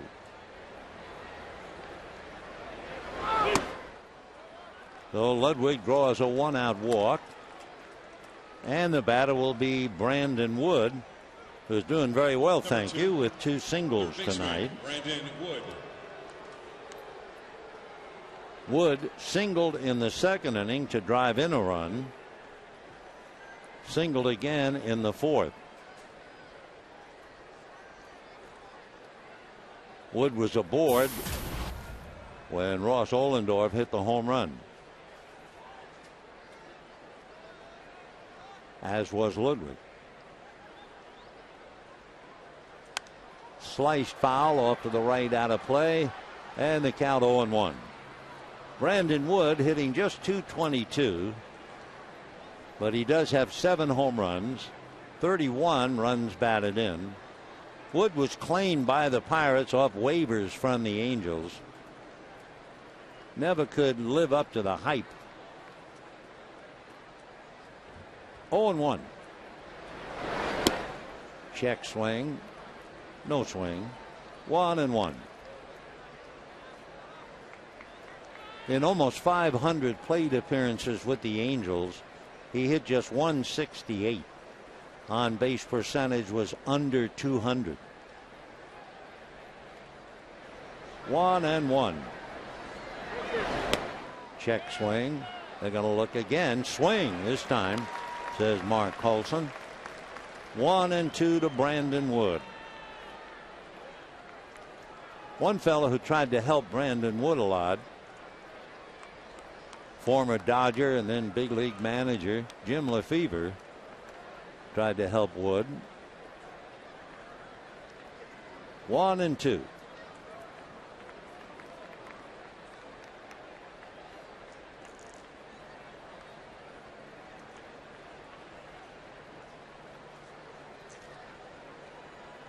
Brandon only 26.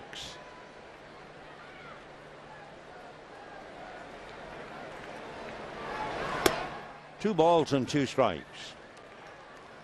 First round pick out of high school by the Angels. Interesting, although they're not related, his father's name is Kerry Wood.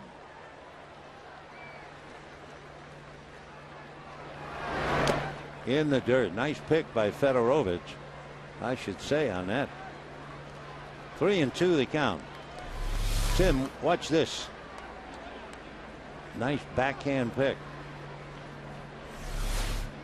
He's also thrown out a runner earlier. He got McCutchen in the 5th inning. And McCutchen has 20 stolen bases. So the Dodgers with Rod Barajas, backed up by A.J. Ellis and Tim Fedorovich. Of course, that's nothing compared to the Pirates. They signed Matt Pagnozzi. He's the 9th catcher that they've had this year. Little pop fly, Sellers.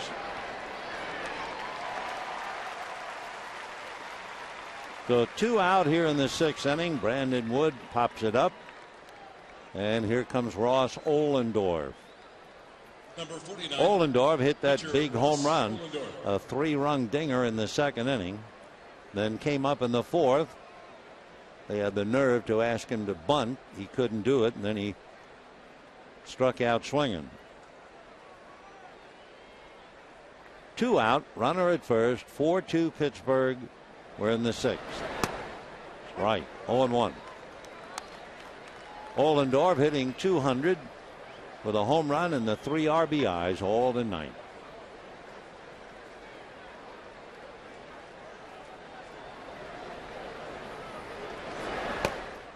Bad ball. He went fishing, as we used to say. 0-2 the count.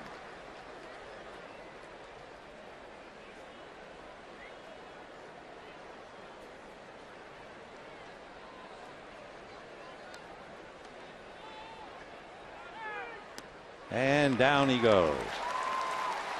So 2 strikeouts for the Hawk and the walk.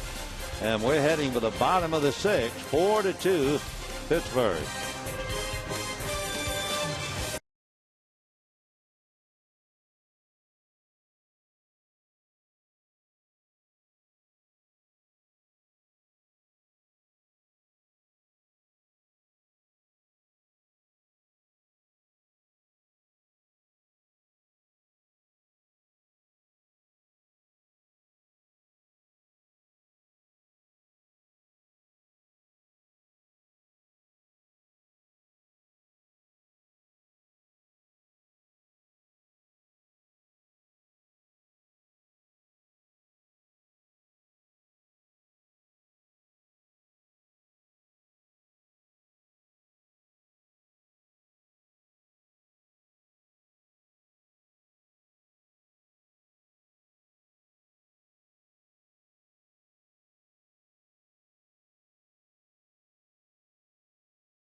It was the 2nd inning, and Ross Ohlendorf, the pitcher, came up with 2 on.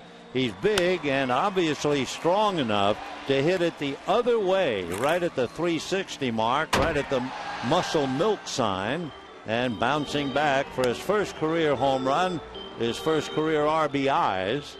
Now he's trying to get a victory.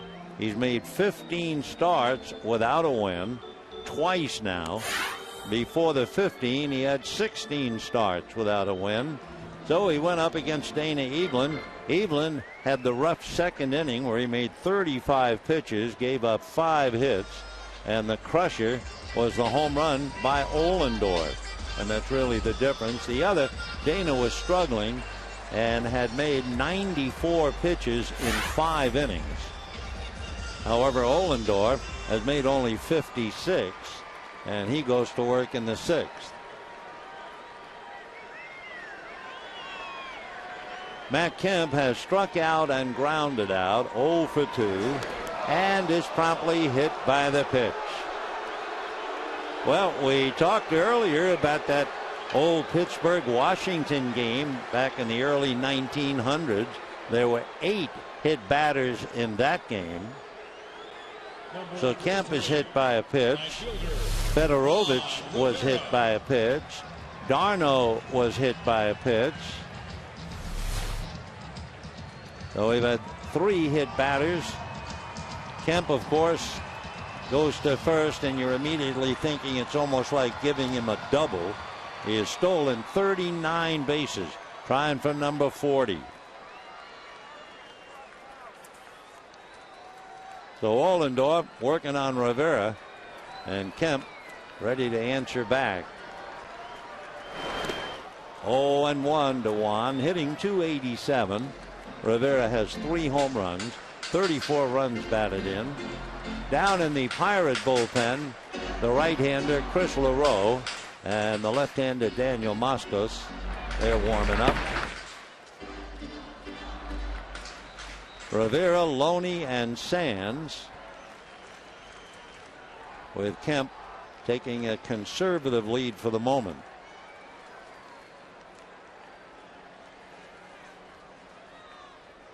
Matt bluffs. Pitch outside. 1 ball, 1 strike. Matt makes everybody edgy now with his presence at first, starting with the pitcher, certainly then the catcher, and then of course around second base.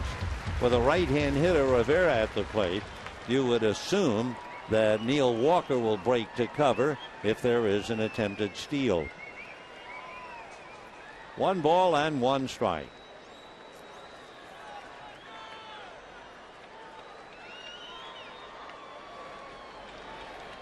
Matt going to throw. Almost got him. That was pretty close.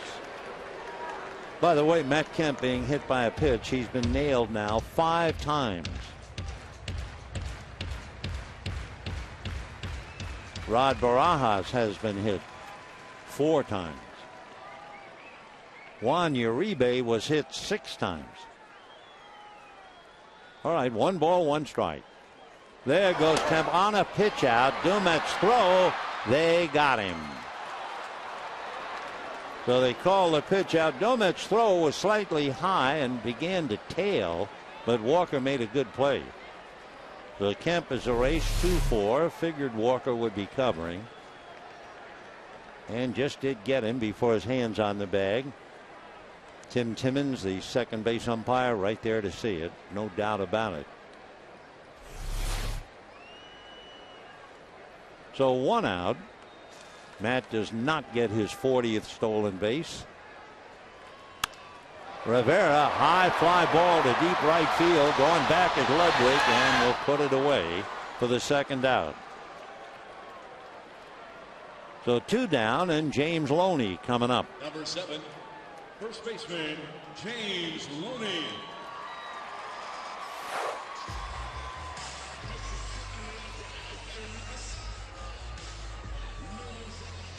James Loney so far tonight flied to right and lined out to Derek Lee at first.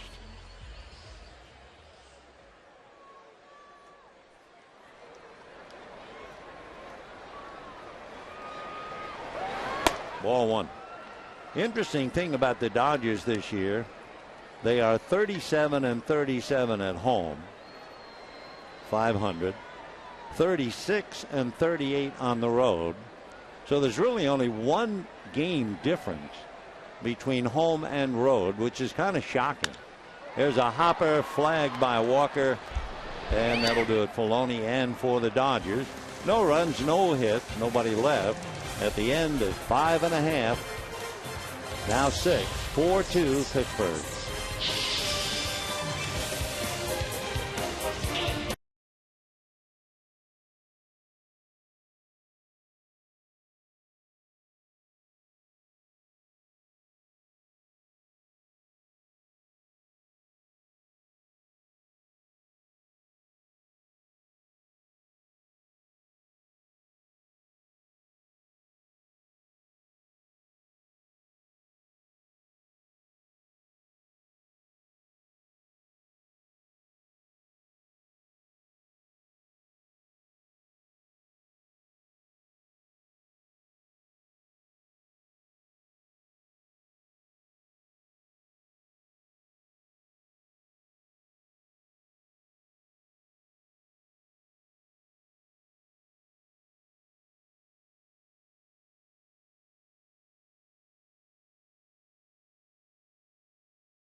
You know, the Coca-Cola Value Pack is available for Wednesday and Sunday Dodger home games. This Ultimate Sports Value not only includes 4 tickets for Dodger dogs and 4 coats, but for all applicable games in September, you'll also receive a Don Mattingly bobblehead with every ticket, all starting at just $20 per seat. For more information, go to Dodgers.com/specials today. 7th inning, 4-2 Pirates. Alex Presley, Chase Darno, and then Andrew McCutchen against Blake Hawksworth. Presley 1 for 3. and a strike. Hit back to the box, beat a ground ball to Loney, and struck out. Alex hitting .313. We were talking before about the Dodgers, really a 1-game difference between home and road. They have 3 games following this series with the Giants. Then they'll go out and play San Diego and Arizona. Could it be that the Dodger Ball Club this year would have a better road record than home? It's happened before to them. Little foul out of play. 6 previous Dodger teams have had better records on the road, going all the way back to 1970, 71, and 72. Then in 1982, even 88, that dream year, they had a better record on the road than they did at home. And then 1999. 2-2. Giants, meanwhile, just defeated the Rockies 8-5, and Pablo Sandoval, the Panda, hit for the cycle in Colorado. Ryan Vogelsong won his 11th. Sandoval did it the hard way. He needed a triple, and he got it in his last at bat to hit for the cycle. And that's banged to center, but Kemp is over there to flag it. So Presley hits it hard but lines out. 1 away in the 7th inning. And the batter, Chase Darno, lined out, hit by a pitch, fly to center.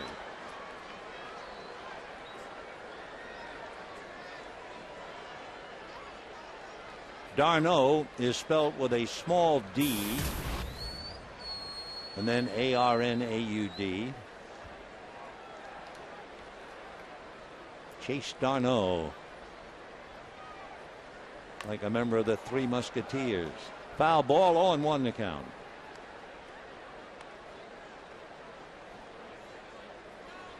Los Alamitos, a brother in the Philadelphia organization,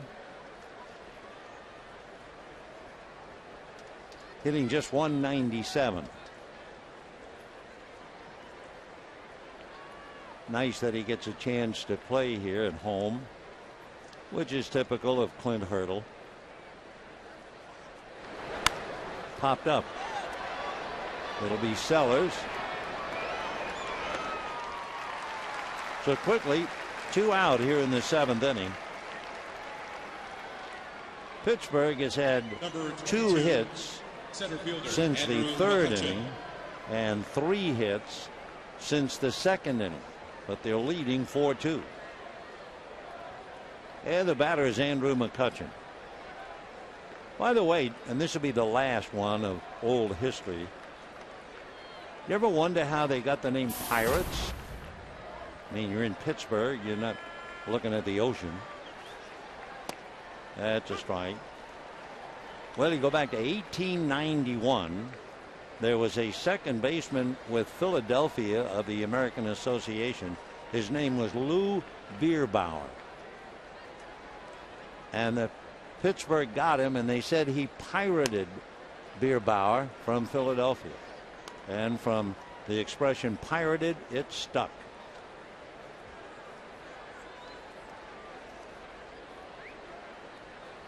One ball and 1 strike. Andrew McCutchen. McCutchen lined out, struck out, singled, and was thrown out trying to steal on a pitch out call by Fedorovich, who nailed him easily.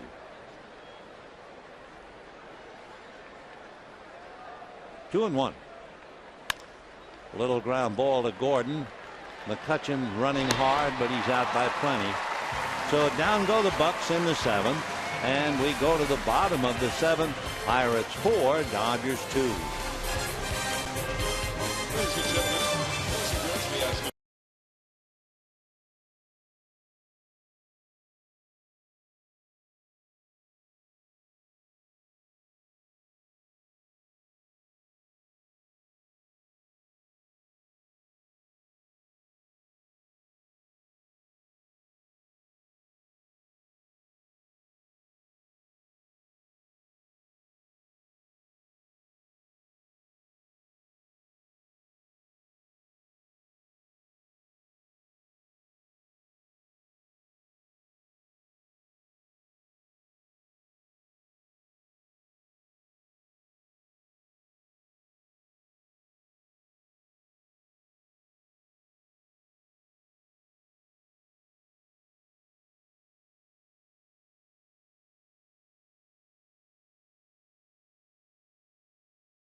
It'll be Jerry Sands, then Russ Mitchell, and Tim Fedorovich. Dodgers got a run in the first inning. Pirates got 4. The big blow, Ohlendorf's 3-run home run. Dodgers finally got another run on the home run by Mitchell. And here we go in the 7th. 4-2 Pittsburgh. Dodgers beat the Bucks 3 out of 4 in Pennsylvania. Ball 1 to Jerry Sands. Fly to right, grounded to third, hitting .212.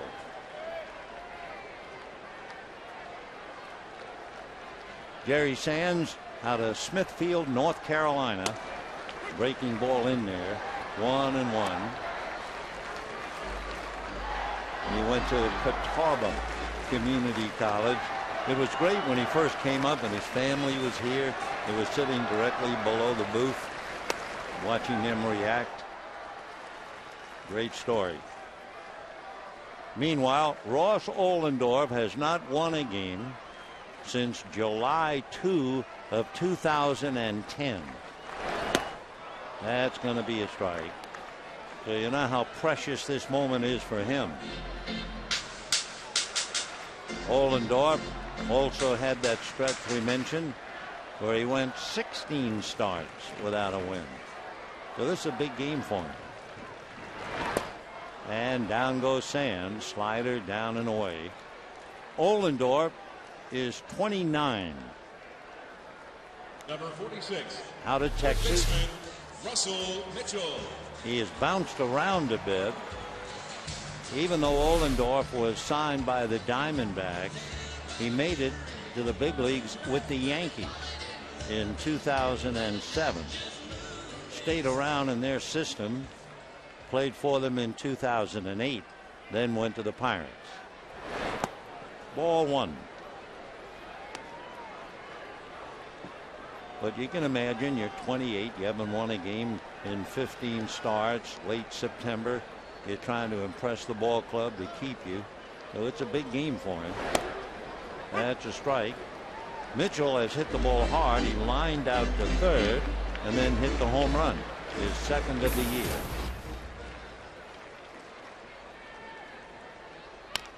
Pulls foul. 1-2. In the 5th inning, Mitchell got that high fastball, and he sure knew what to do it. McCutchen climbing the wall, but only to get a better look. So Russ touches them all, and now trying to get something started with 1 out in the 7th inning.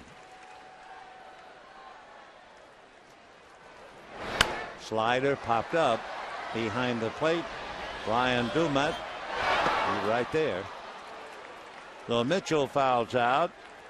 2 out in the 7th, and Tim Fedorovich coming up.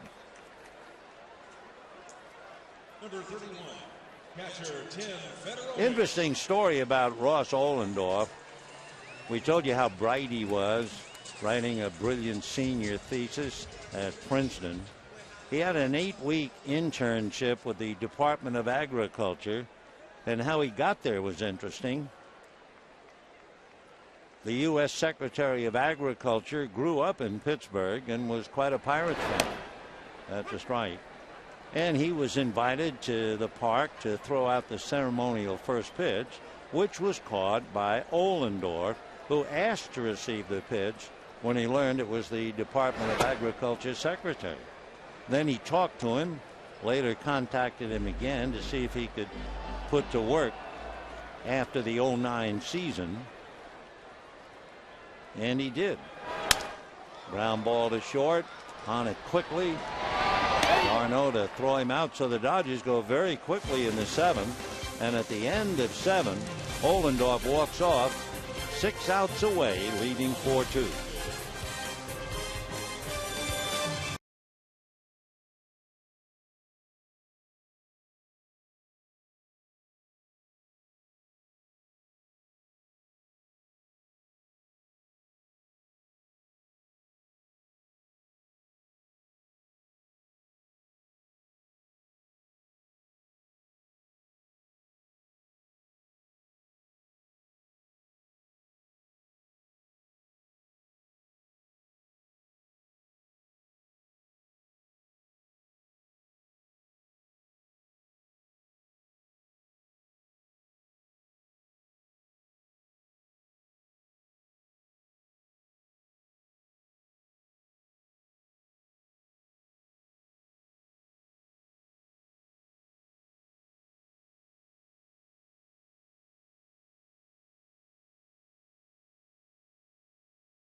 Reminder, catch all the action of the 2011 Major League Baseball postseason on Fox and TBS. The excitement begins September 30th with the Division Series on TBS.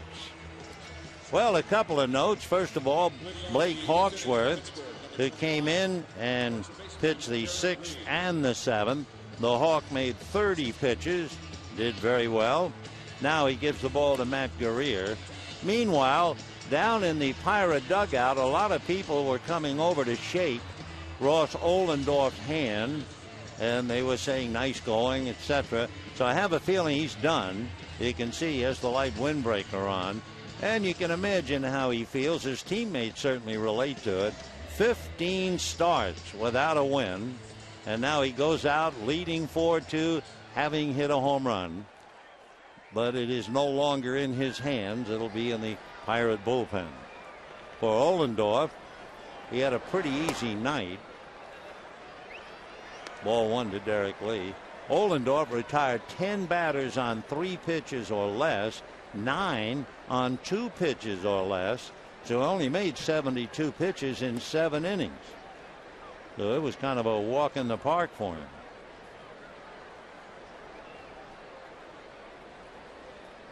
2-0 the count to Derek Lee.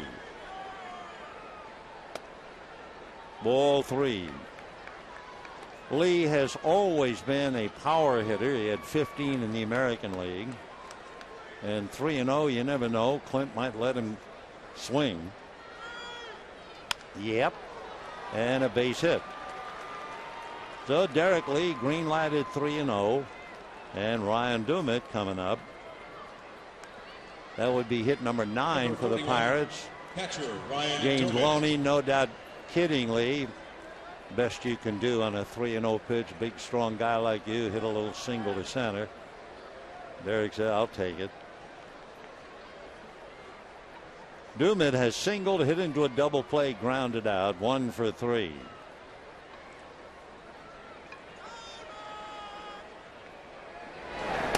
And off speed, ball 1. You ever wonder about a fellow like Derek Lee stealing bases? Well, when he first came up 8 years ago at the Marlins, Derek Lee, as big as he is, stole 21 bases. 1-1. However, from 21 it has diminished. 2 years with the Cubs, he had 1 stolen base because that's not the place to steal. This year with the Orioles, he had stolen 2.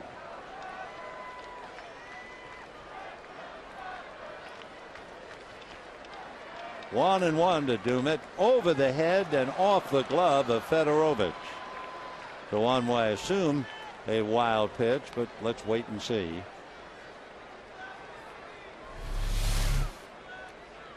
Up there, hit him right in the glove, so you would expect him to catch that, and it's going to be a pass ball. So Lee at second, nobody out. 2-1 to count to Ryan Dumit.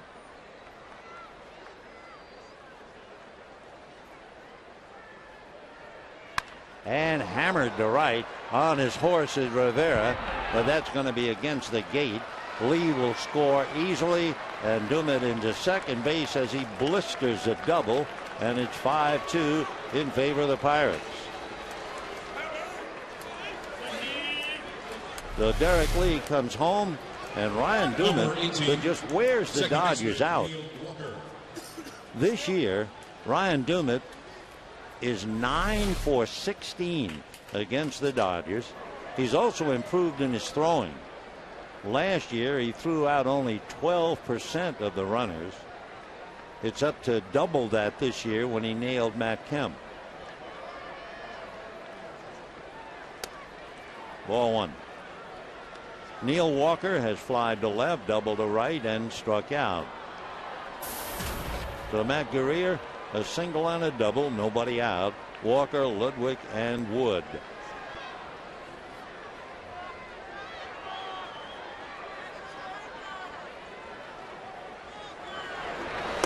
And ball 2.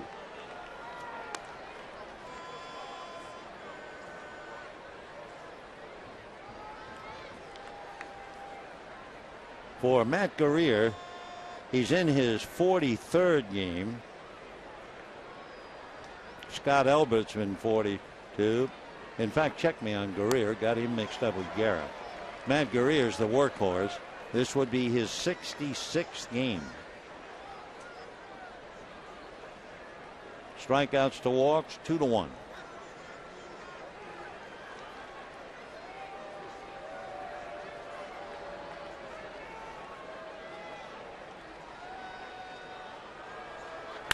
And a high fly ball to left field. Back goes Sands to the track. Makes the catch at the 375 sign.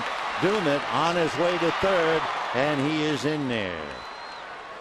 So Walker goes a long way to left, and Ryan Dummett a heads-up play to get to third. And the batter will be Ryan Ludwig. By the way, I'm talking about Matt Guerrier being his 66th game. You look at the last few years with Minnesota. He was in 73 games, 76 games, 79 games. Last year, 74 games. So if he's a little tired, you can understand it. Infield is in, and Ludwig at the plate. Ground ball through the drawn-in infield. The run scores, and the Pirates lead 6-2. So Ludwig comes up with his second hit, and a run batted in. So Guerrier gives up 2 singles and a double. Add 2 to the Pirates to lead 6-2. And the batter will be Brandon Wood. There is no one throwing in the Dodger bullpen. One reason they will hit for Guerrier. He's due to lead off in the 8th inning. Your attention, please, for the Pirates running at first base. Number 38, Xavier Paul. We'll have a runner now. Xavier Paul, the former Dodger, will run for Ryan Ludwig. Brandon Wood trying to spin him around. Paul just did get back. Ramon Troncoso now gets up in the Dodger bullpen. Xavier Paul over there at first, signed by the Dodgers 8 years ago. Came up to the Dodgers 2 years ago.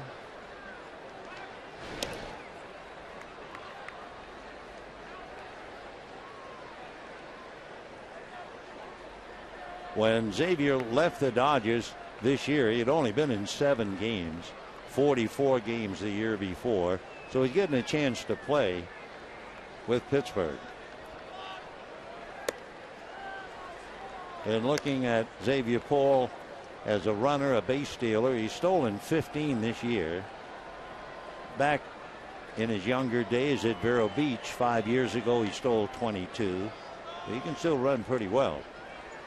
1 ball and no strikes to Brandon Wood. Paul bluffs, and a high fly ball to right. Rivera going back. Juan makes the catch. So that's the second out.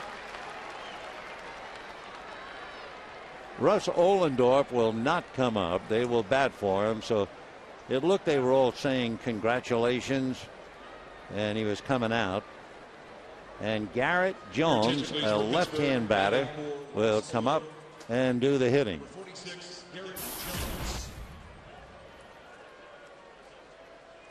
So Garrett Jones hitting .247, 15 home runs, 56 runs batted in. They also have another outfielder, Mitch Jones, but this is Garrett.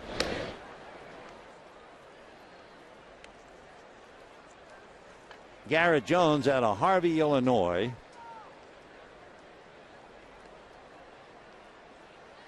Jones really made a splash in Pittsburgh. He was pretty much of what you would call a journeyman minor leaguer. He started in '02 at Quad City, and he was still down there 7 years later.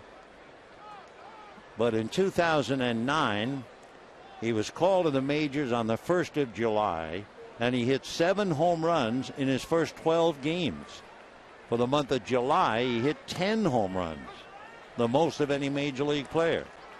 In fact, the last Pirate to lead the majors in home runs in a month was wonderful Willie Stargell. Jones with 15 more home runs.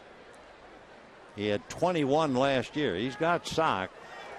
1-2 the count.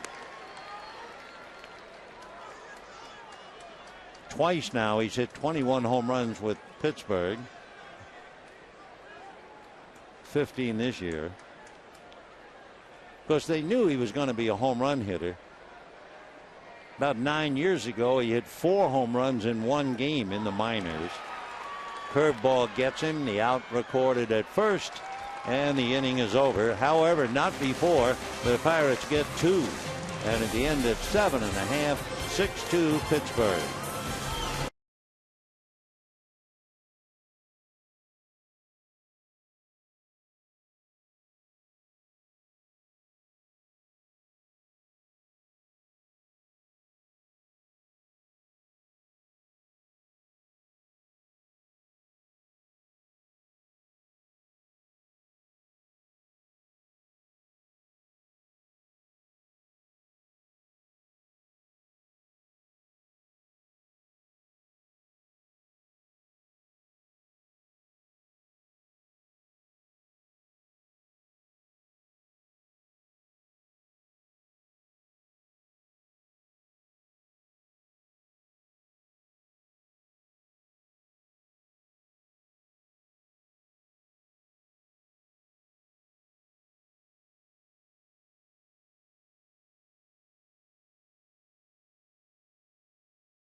As we go to the bottom of the 8th, has to be Ross Ohlendorf.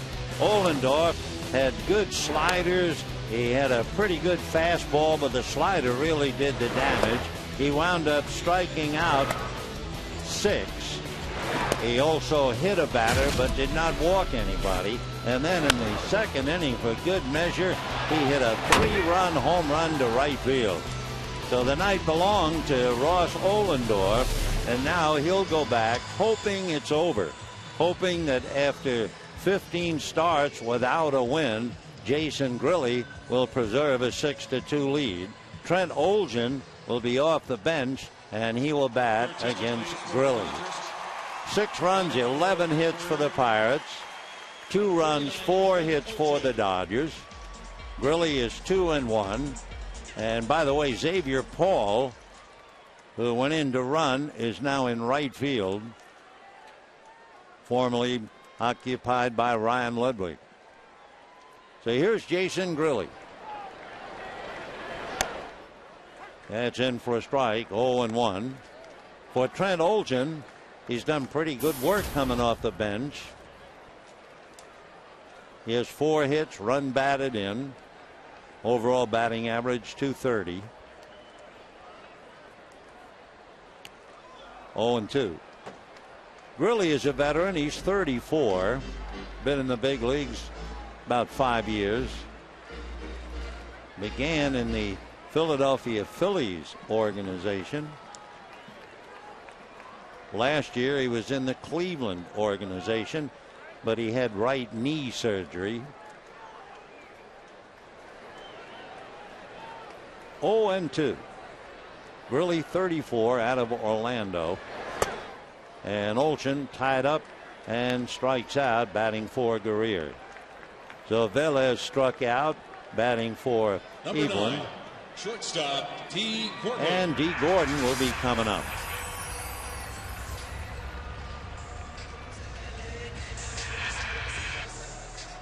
D. Gordon had a pop fly single, stole second, scored on a ground rule double by Sellers, grounded to second and hit into a force play. 1 for 3.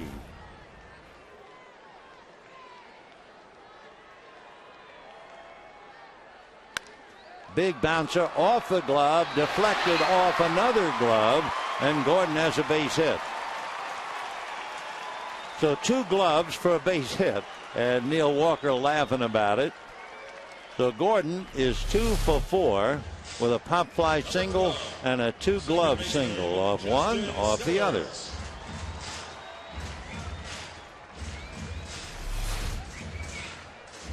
So Gordon stole second in the first inning. We'll see if he has ideas of running again. Gordon has stolen 19 out of 24. Justin Sellers, a double, struck out, popped up, 1 for 3. And a strike. The paid attendance tonight, 25,381. 25,381.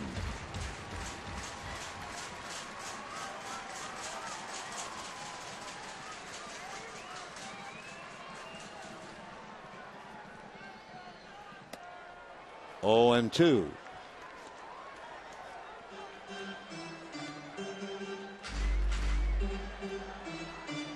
Jason Grilly at 34, a graduate of Baker High in Baldwinsville, New York. He played basketball, then he went to Seton Hall.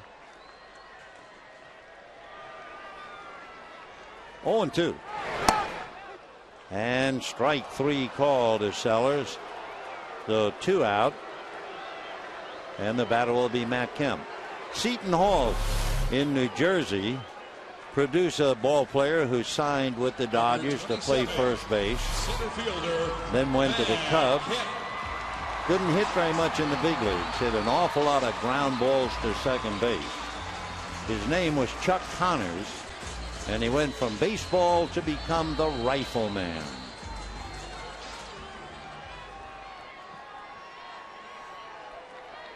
Here's Kemp, struck out, grounded out, hit by a pitch, 0 for 2. And ball 1. Matt hitting .315, 33 home runs, 110 runs batted in.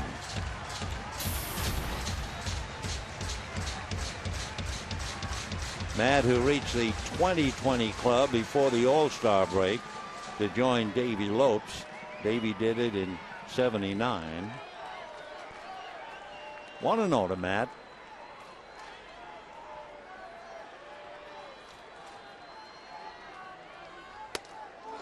One and one. Gordon over there doesn't want to take the bat out of Kemp's hand. Juan Rivera on deck. So it's a question whether will he run with 2 out and Matt at the plate.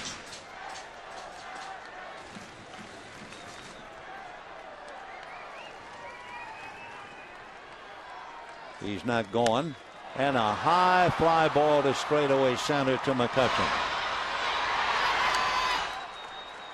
So down go the Dodgers in the 8th, despite that double glove single. And at the end of 8, 6-2 Pittsburgh.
Pirates 6 runs, 11 hits, and 1 error.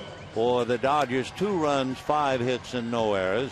Dana Evelyn went 5, had 1 bad inning. The second inning, he made 35 pitches and gave up 4 runs and 5 hits. Hawksworth had 2 strong innings. Then Matt Guerrier came in, struggled a bit, and gave up in the 8th inning. Gave up 2 runs. And now Ramon Troncoso. Troncoso will be pitching to the top of the order.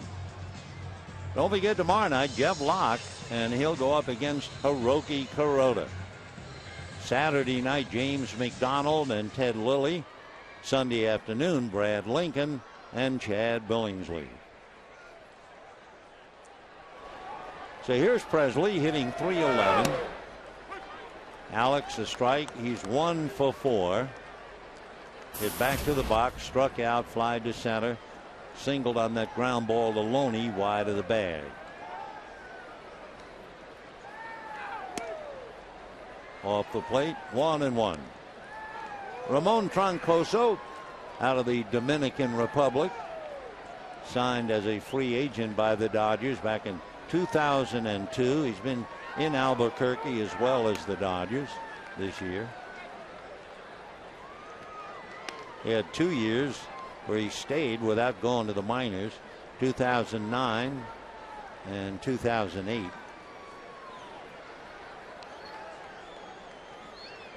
Two and 1. Beaten foul, 2-2. Troncoso, 3 walks, 10 strikeouts.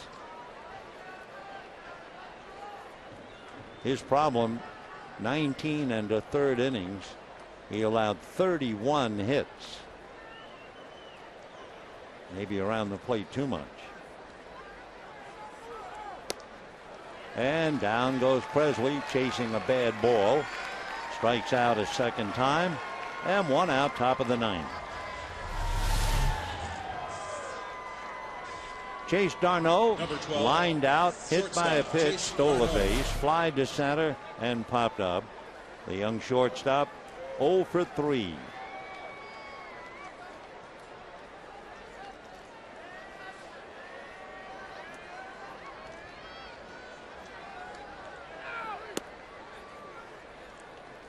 Younger brother of Travis,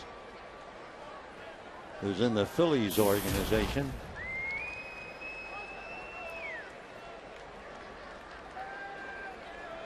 Went to school at Pepperdine and was signed in 2008, and pops it up.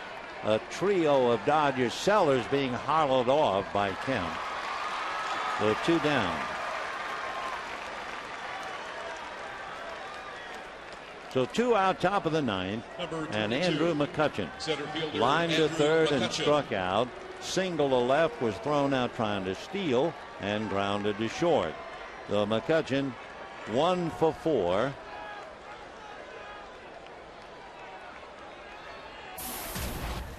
Hitting .262. Ball 1.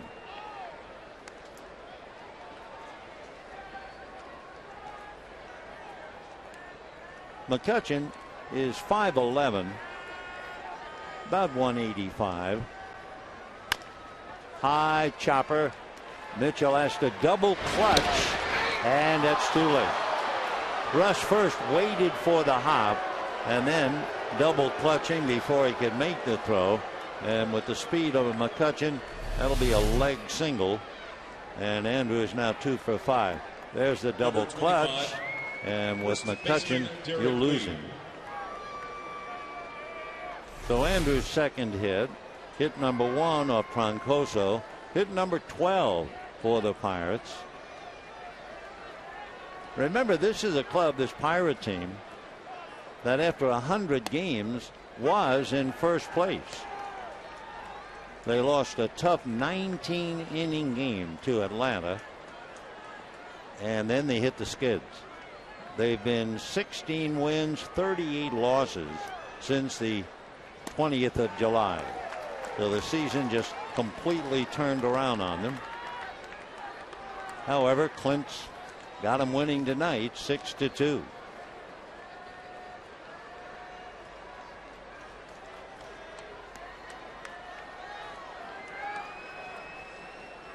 Oh, and 2. Ball 1-1-2. Clint Hurdle, by the way, we were talking about Ross Ohlendorf and how bright he is. He went to Princeton.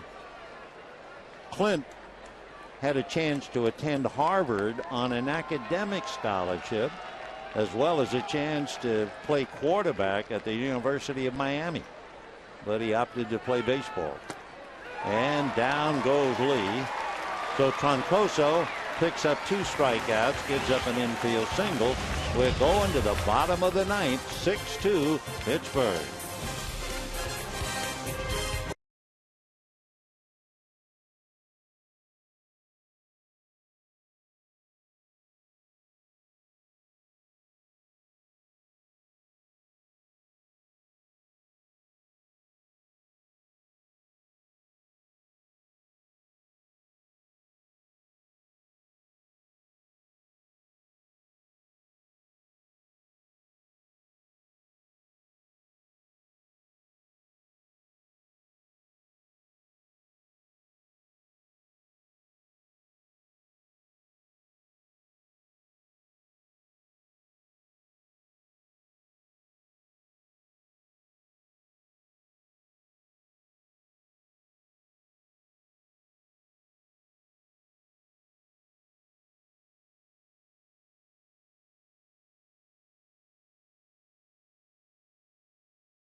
Here's 2 runs, 5 hits, and no errors. Remember, Arizona did not play today, and the magic number for the Dodgers, 1. Any 1, whether it's a win for Arizona or a loss for the Dodgers, either one, it's over for the Dodgers. So here they are, down by 4.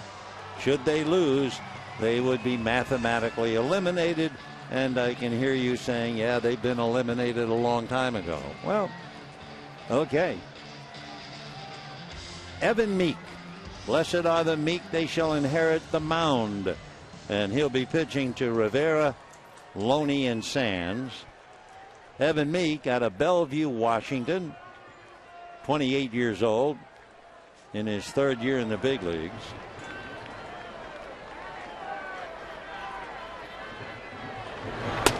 And ball 1 to Rivera. Grounded to short, struck out, fly to right.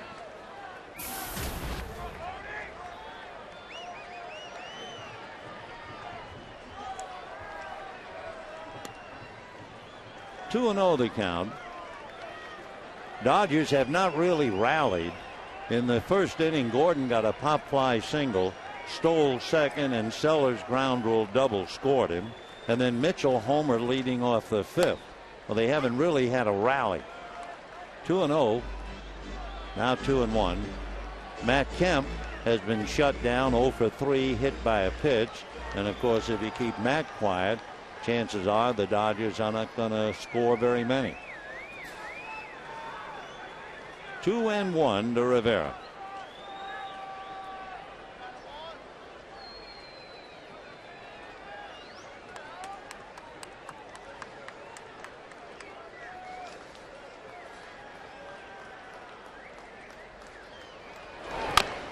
Little dribbler foul. 2-2 the count to Juan, batting .286. 3 home runs, 34 runs batted in.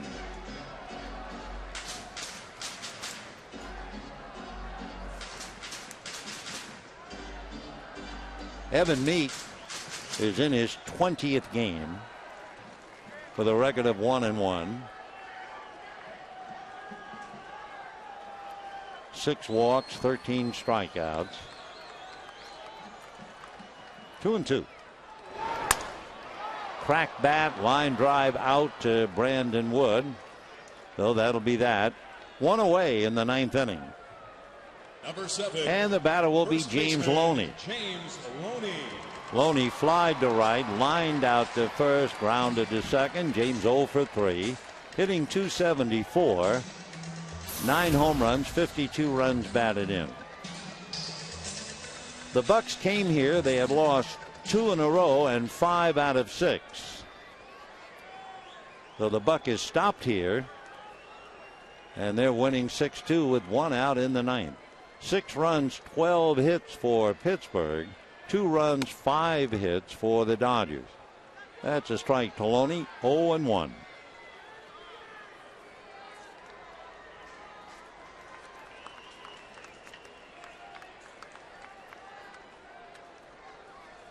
Pirates had a bad year against Milwaukee. Of course, a lot of clubs in the Central Division has felt the heat from the Brewers. But Milwaukee defeated Pittsburgh 10 out of 12. 1-1. Ground ball to Walker. Neal is up with it. And the Dodgers are down to their last out. They've had that double glove single by Gordon in the 8th inning. Before that, they had a single by Fedorovich in the 5th. So the Dodgers have not had any offense at all tonight. And let's put it the other way. That's a great tribute to Ross Ohlendorf, who went 7 and allowed just 2 runs, 4 hits. And again, how sweet it must be for Ross Ohlendorf to snap a 15-start streak without a win, and he is now 1 out away. Jerry Sands flied to right, grounded to third, and struck out.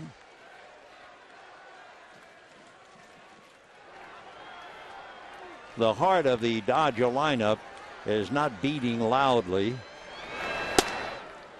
Edgar Allan Poe could talk about the telltale heart and the beating of the heart. Well, the Dodgers, Kemp is 0 for 3, Rivera 0 for 4, Loney 0 for 4, Sands 0 for 3. A lot of 0-fers right in the heart of the lineup. 1-1. Fouled off, 1-2. Don't forget tomorrow night, Jeff Locke will be on the mound for the Pirates, and Hiroki Kuroda for the Dodgers. Jeff Locke is from New Hampshire. Left-handed. 1-2 to Jerry Sands. Breaking ball fouled away. Sands hitting .211 with his 2 home runs and 21 runs batted in.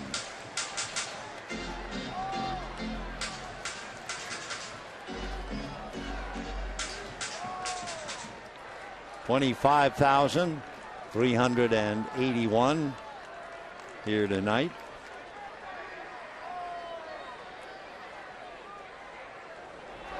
Fastball, and still 1-2. Grilly hits 89 on the gun with the fastball. I should say Meek, I'm sorry, following Grilly to the mound. So Evan a strike away from giving Ohlendorf a victory. 1-2. 2-2.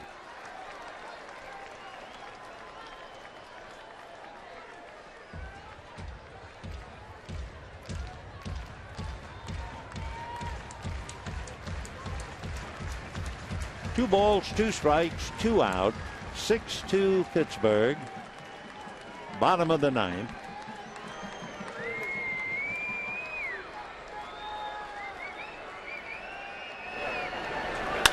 Line drive over the leaping Walker.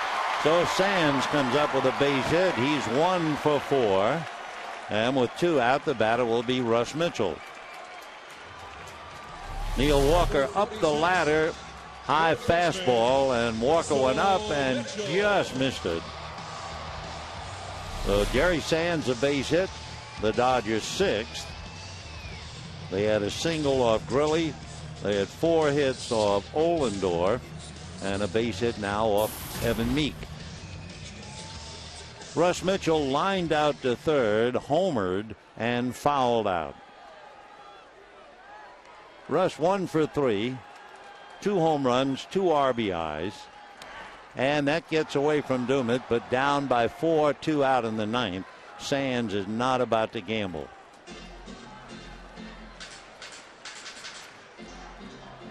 One ball and no strikes.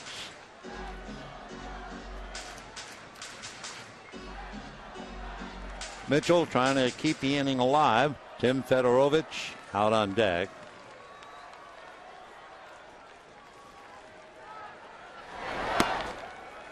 Ball 2, 2-0. Rush was called up from Albuquerque September 1. Now here he is with a foot in the door. And Evan Meek trying to close it. 2 balls and no strikes to Russell. There goes Sands. Doesn't count as far as stolen base. Defensive indifference. 3-0 the count to Mitchell. So in the inning, Rivera lined to third. Loney grounded out. Then Sands single to right. Takes second. And Meek goes 3-0 to Russ Mitchell. Mitchell has started 8 games for the Dodgers at third. He's also had 3 starts at first. 3-0. That's in there. Mitchell also has been catching on the side. More valuable he would become. 3-1 to Russ. 6-2 Pirates, 2 out, bottom of the 9th. And a high slider, ball 4. So a base hit and a walk with 2 out, and Tim Fedorovich, the catcher, coming up. He was hit by a pitch, single to center, grounded out. Ray Searage is the pitching coach for Clint Hurdle. Ray Searage was with the Dodgers in 1989 and 1990. Ray, 7 years in the big leagues. He's out of St. Petersburg, although he was born in Deer Park, New York. So Ray Searage, left-hand pitcher, having a little chat with Evan Meek.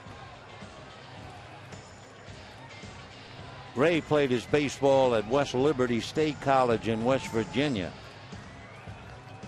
He was a pretty good athlete. Not only played baseball, basketball, he ran cross country in high school and then pitched in the big leagues. Ray Searage, welcome back. Okay, here's Fedorovich. 1 for 2. 2 on, 2 out. 6-2 Pittsburgh. Aaron Miles out on deck. Just in case. Slider away, ball 1. Meanwhile, Ross Ollendorf is back in the bench, draped on the railing. So near and yet so far. 2 out in the 9th, 1 out away. And ball 2. So Meek got Rivera, got Loney, then gave up the single to Sands, and then for good measure walked Mitchell, and now he's behind 2-0 to Fedorovich. Hurdle working on the gum. Clint does not do what he did for a while in Colorado, and that was bounce the ball, the baseball, when things were getting tough. And a high strike, 2-1, upper part of the strike zone. 6 runs, 12 hits for the Pirates. 2 runs, 6 hits for the Dodgers, who led 1-0, but have trailed ever since the 2nd inning. and a fastball strike at 93. So the deuces are wild for Ohlendorf. 2 balls, 2 strikes, 2 out, 2 on, 6-2 Pittsburgh. Ross had not won a game since the 2nd of July in 2010.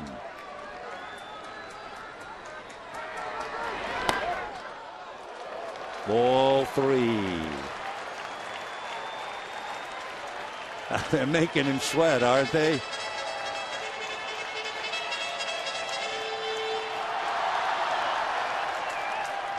All right, the runners will be going.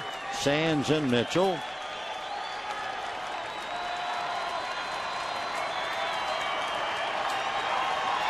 Runners go, fouled away. So they tighten it a little bit more for Ohlendorf.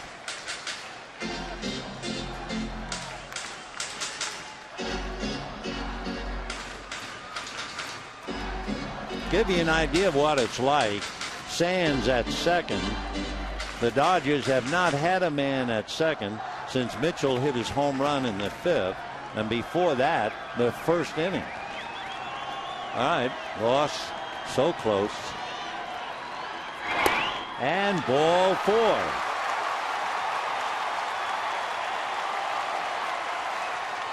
Joel Hanrahan, a right-hander, is throwing in the pen. Clint really working that gum to death. And Evan Meek really struggling with 2 out, not to mention what's going on inside Ross Ohlendorf. And here comes Clint. That'll be that. So for Meek, a bad performance after getting the first 2 outs. A base hit and 2 walks. And he gives this bases loaded spot to Hanrahan, and we'll be back.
Meek took only 8 pitches to retire Rivera and Loney, and then he just lost it. He made 19 more pitches to Sands, Mitchell, and Fedorovich, and you can imagine the guilt he's feeling if this thing gets away from Ross Ohlendorf. So the Dodgers have the bases loaded, 2 out, 9th inning, 6-2 Pittsburgh. And here's Joel Hanrahan getting ready to pitch to Aaron Miles. So Hanrahan, with a Dodger background, being called in to restore order. So the bases are loaded. Sands, Mitchell, and Fedorovich. Hanrahan was originally signed by the Dodgers 11 years ago, but he never made it to the big club. Miles, meanwhile, hitting .282 and really tough in runners in scoring position, and takes ball 1. 1-0. Miles 1 for 4 in the past against Hanrahan. Boy, this has got Hurdle upset, you can bet. 1-0. And a strike. Hanrahan is 6'3" and 220 out of Des Moines, Iowa. Raised and went to high school there. Worked his way from Vero Beach, Jacksonville, Vegas, but never made it to the Dodgers. Came up with the Nationals and now the Pirates. 1-1. Ball 2. In looking at Hanrahan's work, he is 0-4. A fine earned run average, 1.7. 15 walks, 57 strikeouts. 2-1 to count to Miles. And now it's getting serious for Ohlendorf. And a fly ball to left field. Right there is Presley. And there it is. Ross Ohlendorf, who had not won a game since July 2nd of 2010. He had to sweat it out a little bit, but he got his victory. He hit his first major league home run. He had his career 3 RBIs. You can see him again patting Evan Meek on the back as if they don't worry about it. That's a nice touch. 6 runs, 12 hits, and 1 error for Clint's boys. 2 runs, 6 hits, and no errors for the Dodgers. Tomorrow night, Jeff Locke and Hiroki Kuroda. Stay tuned now for Dodgers Live coming up next. Good night, everybody.